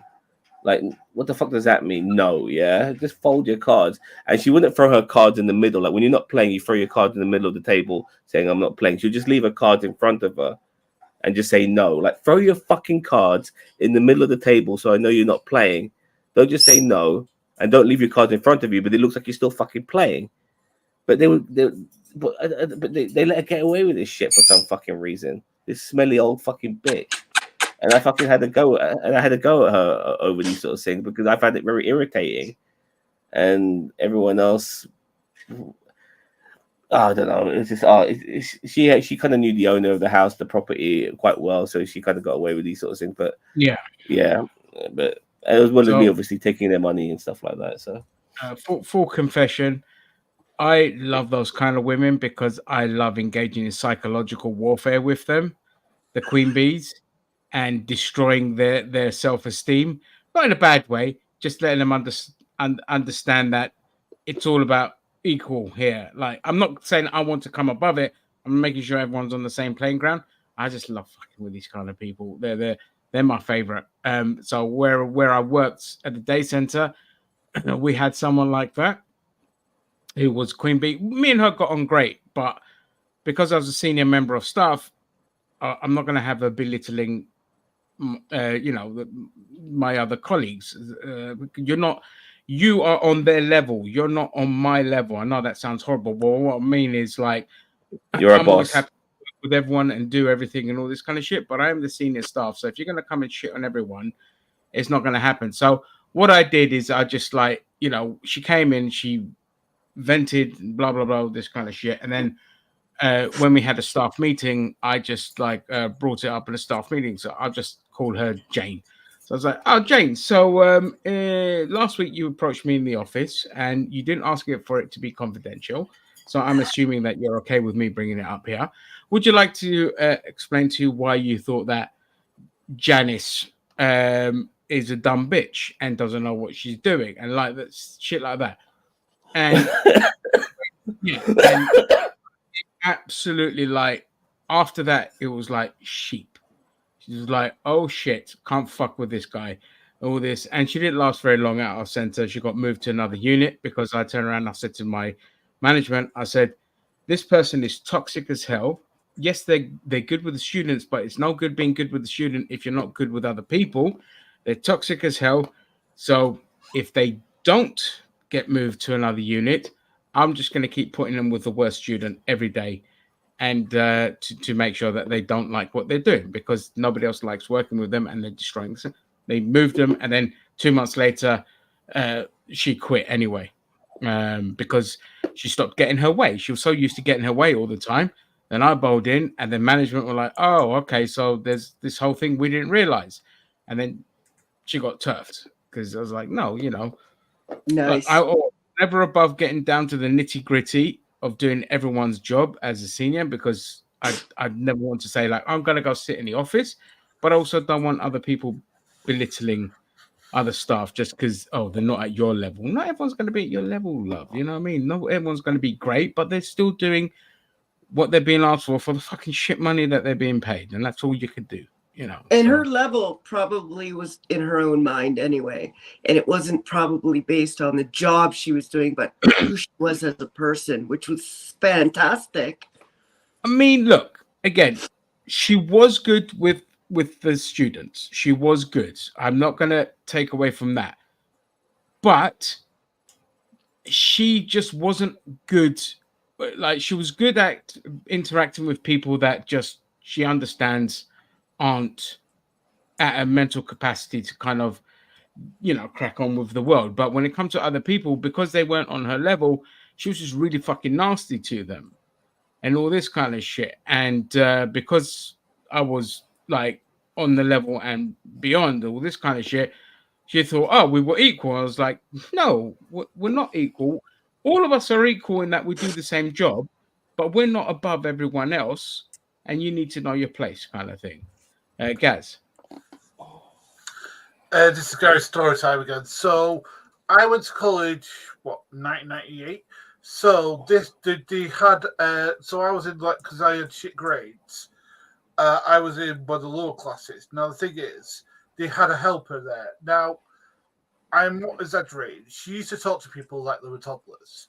Like, like, oh, hello there. How you doing? Now, I asked her 5 different times not to do that shit with me. Nicely. I wasn't harsh about it. I said, please can you not do that? She kept on doing it. I said, please can you not stop doing that? Oh, I'm just, no, to stop, please do it with me. That's fine. And she went, oh, is that? And she did it for a 6th time. I went, fucking stop it fucking now, or I'm going to the fucking Chancellor. I literally said it like that. And she went, who are you talking to? I went, you fucking dumb bitch. I've asked you 6 different times to do it, to stop it. Now stop it. And I got into the Chancellor went, I've asked somebody 6 different times to stop doing something nicely, and they won't do it. Now look, I've not come here to be infantilized. If that's what you want from me, I'm going to want that door. I ain't going back. And I'm going to tell everybody that you're all right with infantilization of somebody who is 16. Oh, brilliant. What happened in the end? Did she stop or? She did stop. She did it to other people, and I told her to stop it doing it to that. But because other people were pissed off with it as well. It wasn't just me. I just lost my rag. Did you just think like, because you lot were in lower settings or lower sets, not settings. You fucking put your brain settings on low. In lower sets or lower like classes that you were like, special beneath them to be talked to like that, or well, not because you were young. There's a lot of disabled people in my school, in my class, so that could be a factor. And by the way, if that is a factor, you're a flaming ableist cunt. To say that. Yeah, exactly. You are. Damn right. You are. Like, again, our day center, the students we got were last chance saloon, but still didn't fucking treat them like they were invalids. It was like, no, you can do this. No, you can do that. You just need a longer time to do it, kind of thing. You don't fucking treat them like they're belly kids. Jesus Christ. Or different routes, Ableism. Yeah, mainstream education and so forth has the set of ways to get somewhere, and the vast majority of students can go that route, but there's outliers, and it doesn't mean they can't do it. It just means they need to do it in a different way. Yeah. Okay. We seriously tangent from Pornhub to this, but regardless, let's move on. This one's for Daniel Vance, by the way. Check out this. This is a bit of a palate cleanser as well. But check it out. Why am I not hearing anything? Oh, 1 second. Why is there no sound? Hold on. I added sound to it, for fuck's sake. Yeah, but when you put the volume up, the stupid video muted itself afterwards. Like it showed this symbol of the really? sound. Okay. Yeah. It's just it being done, not like anything you did. See, look, it's muted down the bottom. Oh yeah. I see it. Yeah. Sorry. All right, let's start again. Yeah. This is just so insane. I had to share it with everyone, and I'm not sure if I'm excited, if I'm nervous. I guess it's probably a combination of the two. But the video that you're about to watch is of the new Figure One robot powered by OpenAI, and they recently partnered with BMW. Just watch. I see a red apple on a plate in the center of the table, a drying rack with cups and a plate, and you standing nearby with your hand on the table. Great. Can I have something to eat? Sure thing.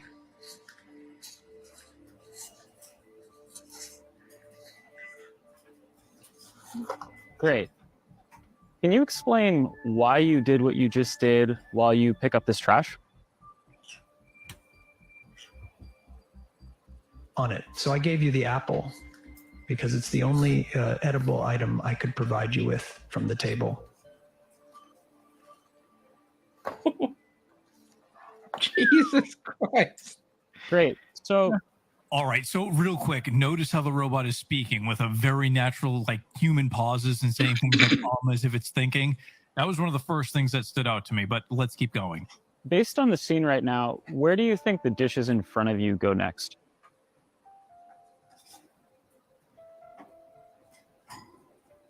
The dishes on the table, like that plate and cup, are likely to go into the drying rack next. Great. Can you put them there? Of course. Look at the movement as well. Fucking, that is incredible. The dexterity. I hope this isn't CGI fake. Well, this is real. All right. So, how do you think you did? I think I did pretty well. The apple found its new owner, the trash is gone, and the tableware is right where it belongs. I agree. Thanks, Figure One. You're welcome. If there's anything else you need help with, just let me know. So I don't know about you, but I'm pretty blown away by this. And apparently BMW is currently testing the robot in one of its manufacturing facilities in South Carolina. The Figure One also appears to be much farther ahead than Tesla's Optimus robot, at least from what I'm seeing. But either way, I have a feeling we'll be seeing humanoid robots being used for a variety of tasks a lot sooner than we thought. Okay, so a few things. Like when I was watching the robot do its thing, like it's been given a function, and I almost thought like the eyes looked like it was buffering, like it was loading something. Like it's weird in the way regarding AI. Like it's still a machine that is taking commands, and then it's trying to find the right way of outputting those commands that it's been given to it, and that for me still makes it a machine and not necessarily artificial intelligence, if you know what I mean. It's not Johnny number 5 yet. You know, it's still a machine that is buffering, been given a command, like the way you would type it on the computer, and is executing that command. It's not necessarily alive, or it's not its own individual yet. It's still a drone. It's still following command. It's not laughing at jokes. It's not like I said, it's not Johnny number 5, which is different, which is totally different. I'm not sure if you see where I'm coming from. I know what you mean. Yeah, it's still following certain processes, but for me, the kind of mind-blowing part was obviously the speech as well, how human it sounded, and the robot's dexterity in picking up the little plates and the apple, and the way it was able to kind of like that. For me, is mind-blowing. Now, I mean, this kind of shit, 10 years in the future, and this is just 10 years in the future we're talking. If they're like this now, 10 years in the future, how good this would be for helping the care industry with struggles with staff and things like that, like the kind of medical fields and all this kind of shit. That's where I see the bonus. The area I don't like is obviously it will replace other jobs. But so you need to kind of start preparing. Laboring, Yeah. Christine, we'll go to you. Yeah, there's so many jobs though that people cannot fill, or that are just generally people don't want to fill. As sitting down with an elderly person in a care home and talking to them for hours and hours, especially if that individual has Alzheimer's, is not a job many people want. And it's not a job that I think is even available and paid for. So I can see an AI in that situation being a great help for that individual or individuals that it's programmed to care for. I thought everything about that AI was great, but the one thing that I hope backs up the fact that it is not self-aware is the fact that he's called the Apple. The guy was the new owner of the Apple. That was like, okay, I hope it's not aware, because he just called ownership or master or whatever it was. Eventually it will, and there will need to be protocols in place, like shutdowns and things like that. Because what's happened as well is, so just 2 years ago it would have been, when they put one AI unit talking to another AI unit.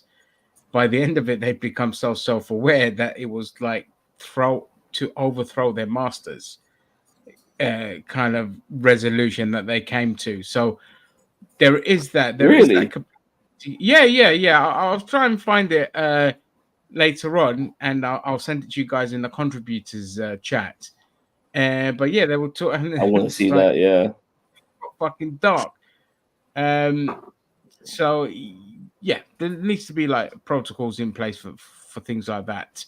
But again, the EU a few years ago passed laws like kind of recognize robot rights as well when they eventually come into play, and all this kind of shit. So they know how fast they're they're moving in this field. But the UBI will need to be a thing in the end, because you can't also have like corporations basically being run by robots and them just reaping all the benefits of that labor. No, there needs to be huge windfall taxes and huge taxation on that. Because it's like, bro, come on, man, you've got one person just keeping an eye on the robots and you're just taking all the profits. And no, you've destroyed the workforce, so we need that kind of the windfall taxes on that, which used to be a normal thing. When things were in public ownership, there was a windfall tax that kind of helped keep all your stuff low. People have forgotten about all this kind of shit. My mum was reminding me of all this kind of stuff. So yeah, Gaz. I hate this because just the things you were saying before about replacing workforce, it'll be replacing the workforce in a worse way. Because we've seen what AI could do when it writes like words. I mean, simple English, like just the normal human words. Like we've seen what he did with flaming Secret Invasion. We've seen what he's done with a couple of the films that it's apparently reported to write. It comes up with garbage, and now we're trying it. We're going to probably trust it to do industries where people they'll get cheap labor, which is robotized, and it'll get rid of the human element. And then people will be left in the dick because the social workforce in this world is shit because they won't pay people if they don't work, and that's that's just a reality, unfortunately. Yeah, I look at it. I agree, and at the same time, I look at it as just an evolving world where people, the next generation of people, will end up doing types of work that require them to not have to worry about doing jobs which will be done by AI. But just to go on another tangent on a different line here, once AI really truly becomes self-aware, we're talking about Johnny Number 5, we're talking about David from fucking and Bishop and stuff like that from fucking Aliens. This level of self-awareness where they are capable of making their own decisions and all of this sort of stuff. Then do we start to come across levels of legality for AI in order for it to be treated like a sentient being? Because if you remember the movie AI with Haley Joel Osment, all these robots are being killed off, and they don't give a shit. And those robots, I'm fine with not giving a shit because they're not that level of self-aware. But when Haley Joel Osment's robot is turned to be killed off, he's crying, he's scared, he doesn't want to be killed. And when a robot's like that, then do we end up treating it like a proper sentient being and giving it rights and stuff like that? I mean, that's what. Well, I mean, that's where yeah. That's why the EU has already discussed these kind of laws and passed them. I'll get it. I'll look for it with you guys. So for me, that robot we saw in that clip, if it gets smashed to pieces tomorrow, I don't give a shit because, as far as I'm concerned, it's not sentient yet. It's just a program following orders, nothing more. But once robots do become sentient and they're able to laugh at jokes and shit like that, have feelings, shit like that, then that's a whole different ballgame. Yeah, and I just look at the. I was gonna say real quick. Go ahead, Christine. Go ahead. Thanks. I was just gonna say real quick. Take a look at the car industry. It's only 125 years old, and we went from those black and white. Just picture your head videos of those cars, Model Ts trying to drive on the road, and they're just falling apart. It seems as they're bouncing along. And look at the cars we have now. They're almost self-driving. Give it 100, not even 100 years, because we have better technology than they did back then. 25 years, we will have sentient IA. So Commander, he was sentient. He got the feelings or the emotion shit, but I think there's more to his sentiency and regarding feelings than meets the eye. Remember when he created his own daughter, and then him and that admiral was trying to repair his daughter in that episode, and the admiral was mentioning how quick and amazing data was working. And he hadn't had an emotion chip, yet he knew how important it was to save his child, and he worked so fucking hard to do it, regardless of not having the emotion chip. You know, there's more to it than meets the eye regarding doing the right thing, whether you have emotions or not. You know, and that's what Data was doing, which made them sentient.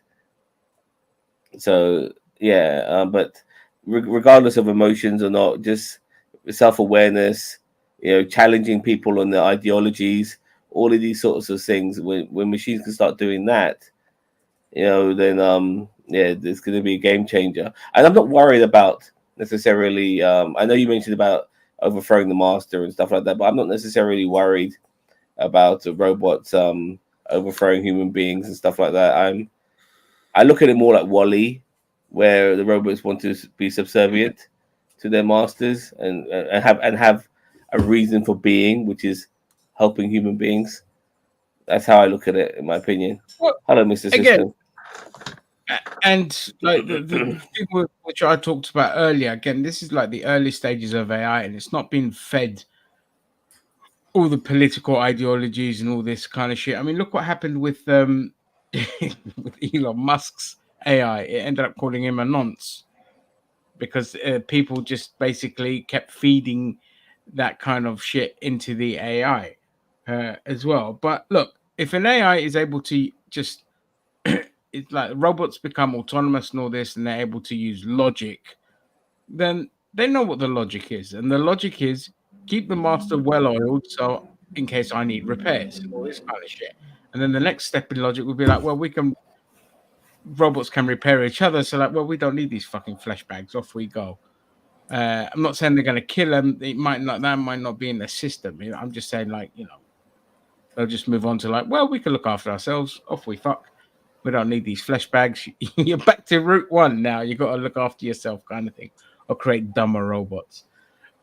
So there's a lot of like possibilities, but it'd be nice to have AI kind of say like, well, here you go. How do you do economics? They're like, oh, socialism. That works the best because everyone benefits from that. And then they'll be like, fuck this AI, man. We've got to shut this shit down because we're not making enough money. In Age of Ultron, the final scene between Vision and Ultron was great because they were both AI, but they both had different ways of looking at things, which was really worth checking out. By the way, you should check that film out. By the way, Age of Ultron, boss bitch.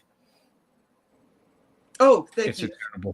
I think that if anyone could pull socialism off, it would be AI. Because you take away the greed, then socialism can work.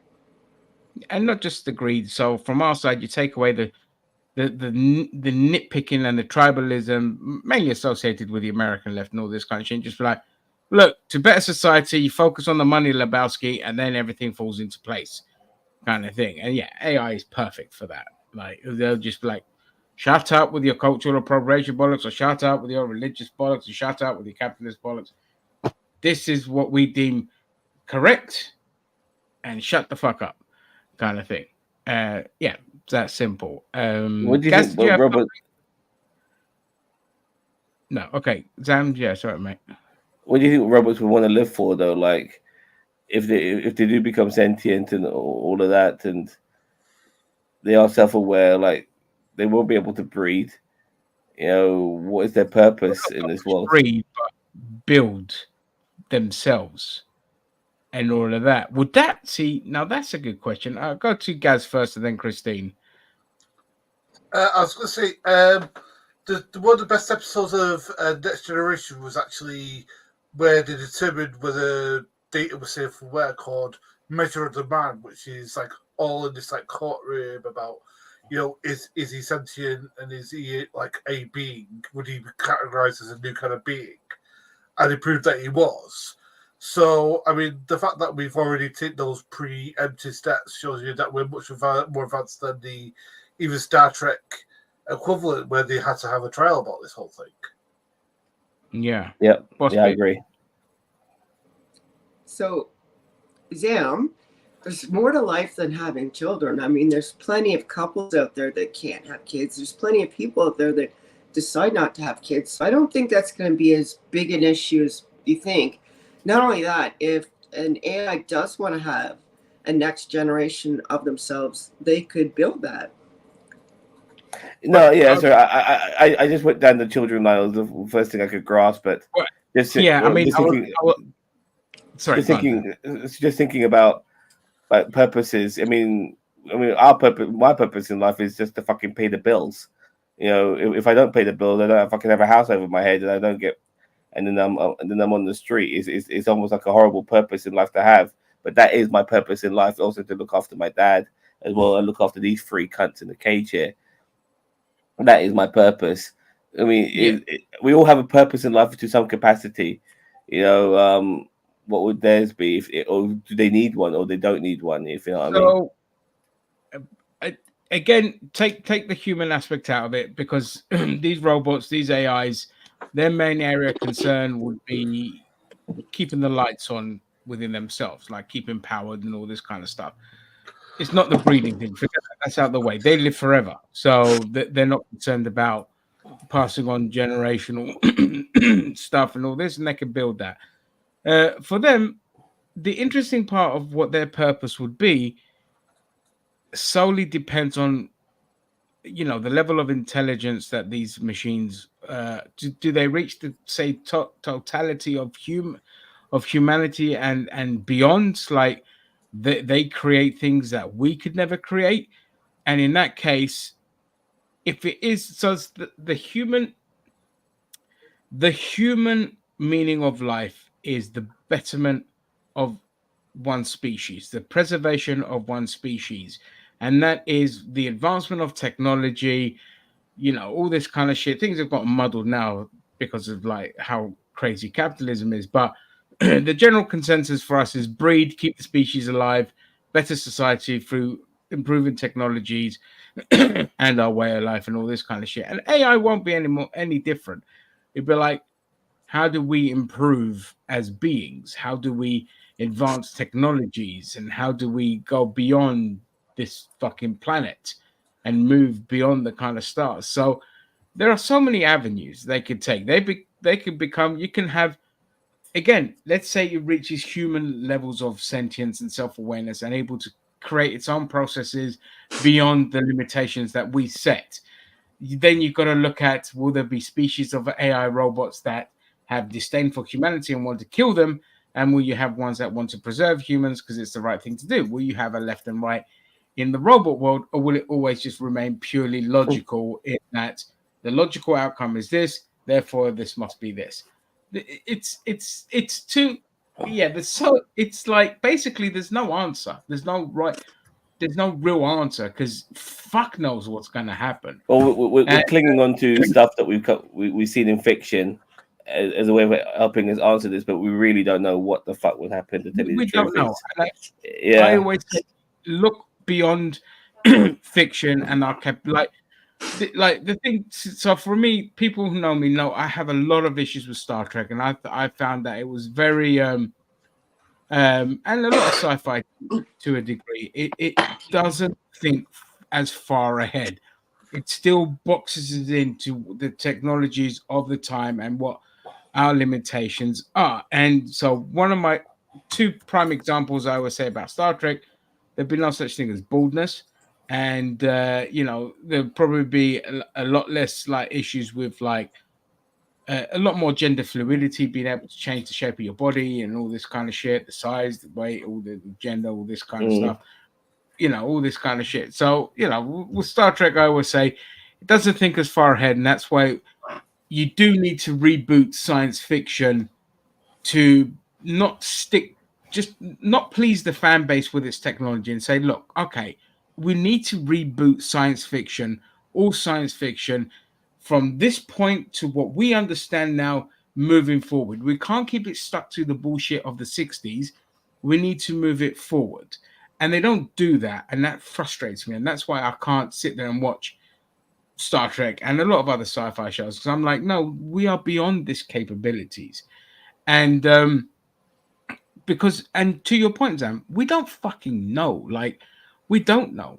You know, all the stuff we say today could be bollocks tomorrow. Like, you know, again, let's say, for example, space exploration, ships, and all this kind of shit. It probably won't be us doing it.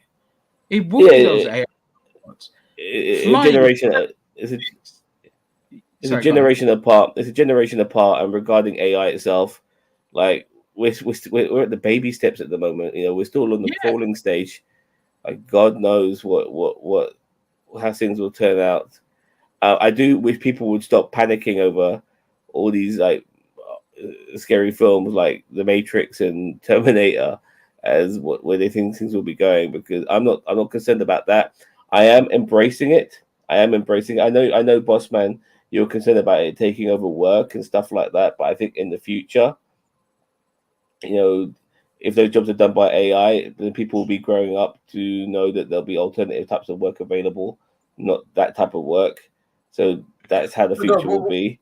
What I'm saying is that, like, it'll take over jobs that people can make more money out of. So, like, for example, like construction work, like, for example, manufacturing work, that sort of thing. It's just like that's a long. The manual labor is a long way away yet. Or it's not there yet. And to a degree, it's still too early days. And to a degree, like Bossman, you see car manufacturers and stuff like that. How it was, like, say, 100 years ago when they were churning out cars then, to how it is now, which is way more machine based. Loads of types of robots of different types, you know, doing everything. People are just scattered about here and there just to make sure everything's working smoothly. If anything, you know, that's a definition of changing times. When there used to be more people working in car manufacturing, and now there's less because machines have already taken over, and they took over a long time ago. I want to, again, I always love to nitpick on the little things when it comes to say, don't you? So again, we're talking about like just the AI and its mental capacity, but also what about the shell that it inhabits? We look at, so for example, see, we look at robots as robots, the mechanical part of it, but there's also the aspect of it where we will be able to grow humans, okay, without the need of lab-grown humans. Literally, no sperm or egg needed. Just lab-grown humans from like DNAs and all this kind of shit. We're talking Demolition Man here now. Yeah. Okay. And so with that, again, don't think of your AI robot being a mechanical robot. It could be flesh and bone. It could be flesh and bone with an AI brain. It could be, it could be fucking anything. It could be like, again, we're thinking robotics, but it could go beyond that. It could be like liquid metals, like a T1000 that's able to expand and do different kind of, things beyond being a bipedal robot. Just this thing that molds and lifts and powers and all this kind of shit. So our cranial capacity to understand where things will be centuries ahead, we've also got to take the anthropomorphic element out of it. I think more metaphysical, think more kind of, just honestly, like, I could fucking talk hours for this. I love this kind of shit. But yeah, boss bitch. So think of it this I just off the top of my head, an AI that could go not just fix cables, but go into the cable and fix it from the inside out, like fiber optics, etc. Nanobots. Yeah, but then come out again and form another type of being, an AI being, and go and do something different, because nanobots can only do that one thing, right? Because they're tiny. But then, once they're removed from the fiber optic cable and they fix whatever they had to fix, they get back out again and then build something else and in another form do another job. It'd be so cool. We shouldn't limit our thinking. Yeah, but again, so not to belittle that part, but to that, by the time we get to that point, even things like wires and fiber optics and all that will be a thing of the past. the way messaging it was an example. It was just signals kind of get past. Yeah, I get you, but that's what I mean. It's like we don't know where we will be. Like anything could, like we could evolve to the point where like the systems that we implant to our brains that could do the signaling for us without needing, you know, any kind of computer technology. It could just be accessed this way. You can introvertedly take yourself into a virtual world without the need of like this. You could probably we can get to a point where you can create your own reality where you can touch and feel, because your brain just makes it feel like you're in a different kind of reality. And without the need of like VR headsets and all this pish, you know, and you could just like, honestly, like the limits of what we could do are just endless, Christine. I can't wait till we get to a point where we can just download information. So instead of taking a 4-year course, we're like, I really want to know how to fly a plane. So at least we get the theory, boom, is in your head, and then you just go and practice.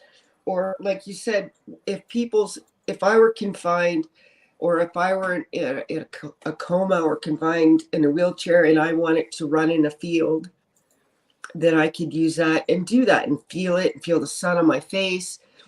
Or if we put people in jail and we want to not change them, because I think that would be stepping over a moral line to program them differently. But at least while they're in jail, they're going through courses, anger management, how to be a parent better. And it's just being done when they're sitting in their cell. Like, just imagine all the things that the future holds for us. It's unbelievable and it's unlimited. Yeah. I mean, the possibilities are endless, and how you can, again, you have to walk the fine line of being able to create perfection and then also being able to control that as well. But yeah, I mean, the possibilities are just fucking endless, absolutely endless. And I could talk about it all day, but I think I'm going to bring I'm just a bit gutted that we are a generation apart, and we're seeing like the culmination of this, but we will never really truly experience it for what it can be, which is a shame. And we might be boomerish by the time it fucking ends up being at all different to what it is now. But every generation can say that about the next generation that's coming. Yeah, I know, but I want this. But with the Star Trek, you know, mine and my dad's generation are like the Star Trek generation who could have wished to go like to those years. You know, I want to years into the future and that. And then you get there, and then there'll be that generation be like, "Oh, wish I could go 100 years into the future to enjoy that." So, what? If I had a holodeck, oh my god, my life would be complete. You know what I mean? If I could just have a holodeck, just time. That's it. That's all I'll do. I will shag everything under the sun. I mean, and go to every destination in the world. I'll do everything I could do. I'll live every fantasy I could. Go every part of the world, just experience things. Those are the things I want the most. All right, I think we'll bring it to an end there because I'm really tired. I've had a lot of fun today. I thought it was a really good, fun, great discussions. It was a very welcome tangent, still relevant to the topics, but they went off and in their own little world, and it was fucking awesome. So on that, very nerdy. It was wonderfully nerdy. And let's see, of the 4 strains of influenza, 1 Yamagata lineage type B was completely wiped out during COVID lockdowns. Oh, fucking have some of that. There you go. Actually, we will end on a positive. I love that. I love your science facts, Vance. Not stupid at all. Not stupid. Not stupid at all. No, it's actually very welcome. But we will end on this one here because it's quite funny. So I'll play this video, and then there's a nice story that come out after it. But I hope you can see that. Let me zoom in a bit. Oh yeah. I know. All right. One. So this is an old lady who gets caught on a shutter.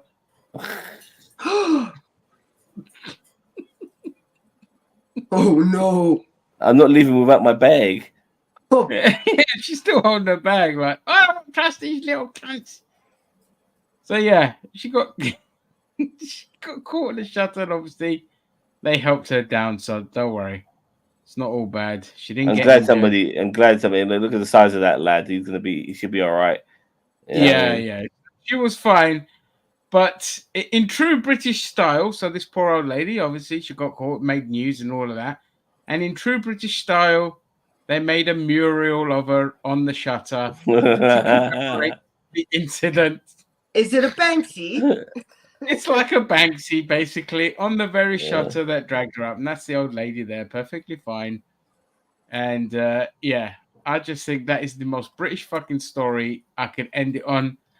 And it's a great end to the story and to the stream. And so thank you again to my co-host, Vance, and everyone else in the chat. And we bid you good night.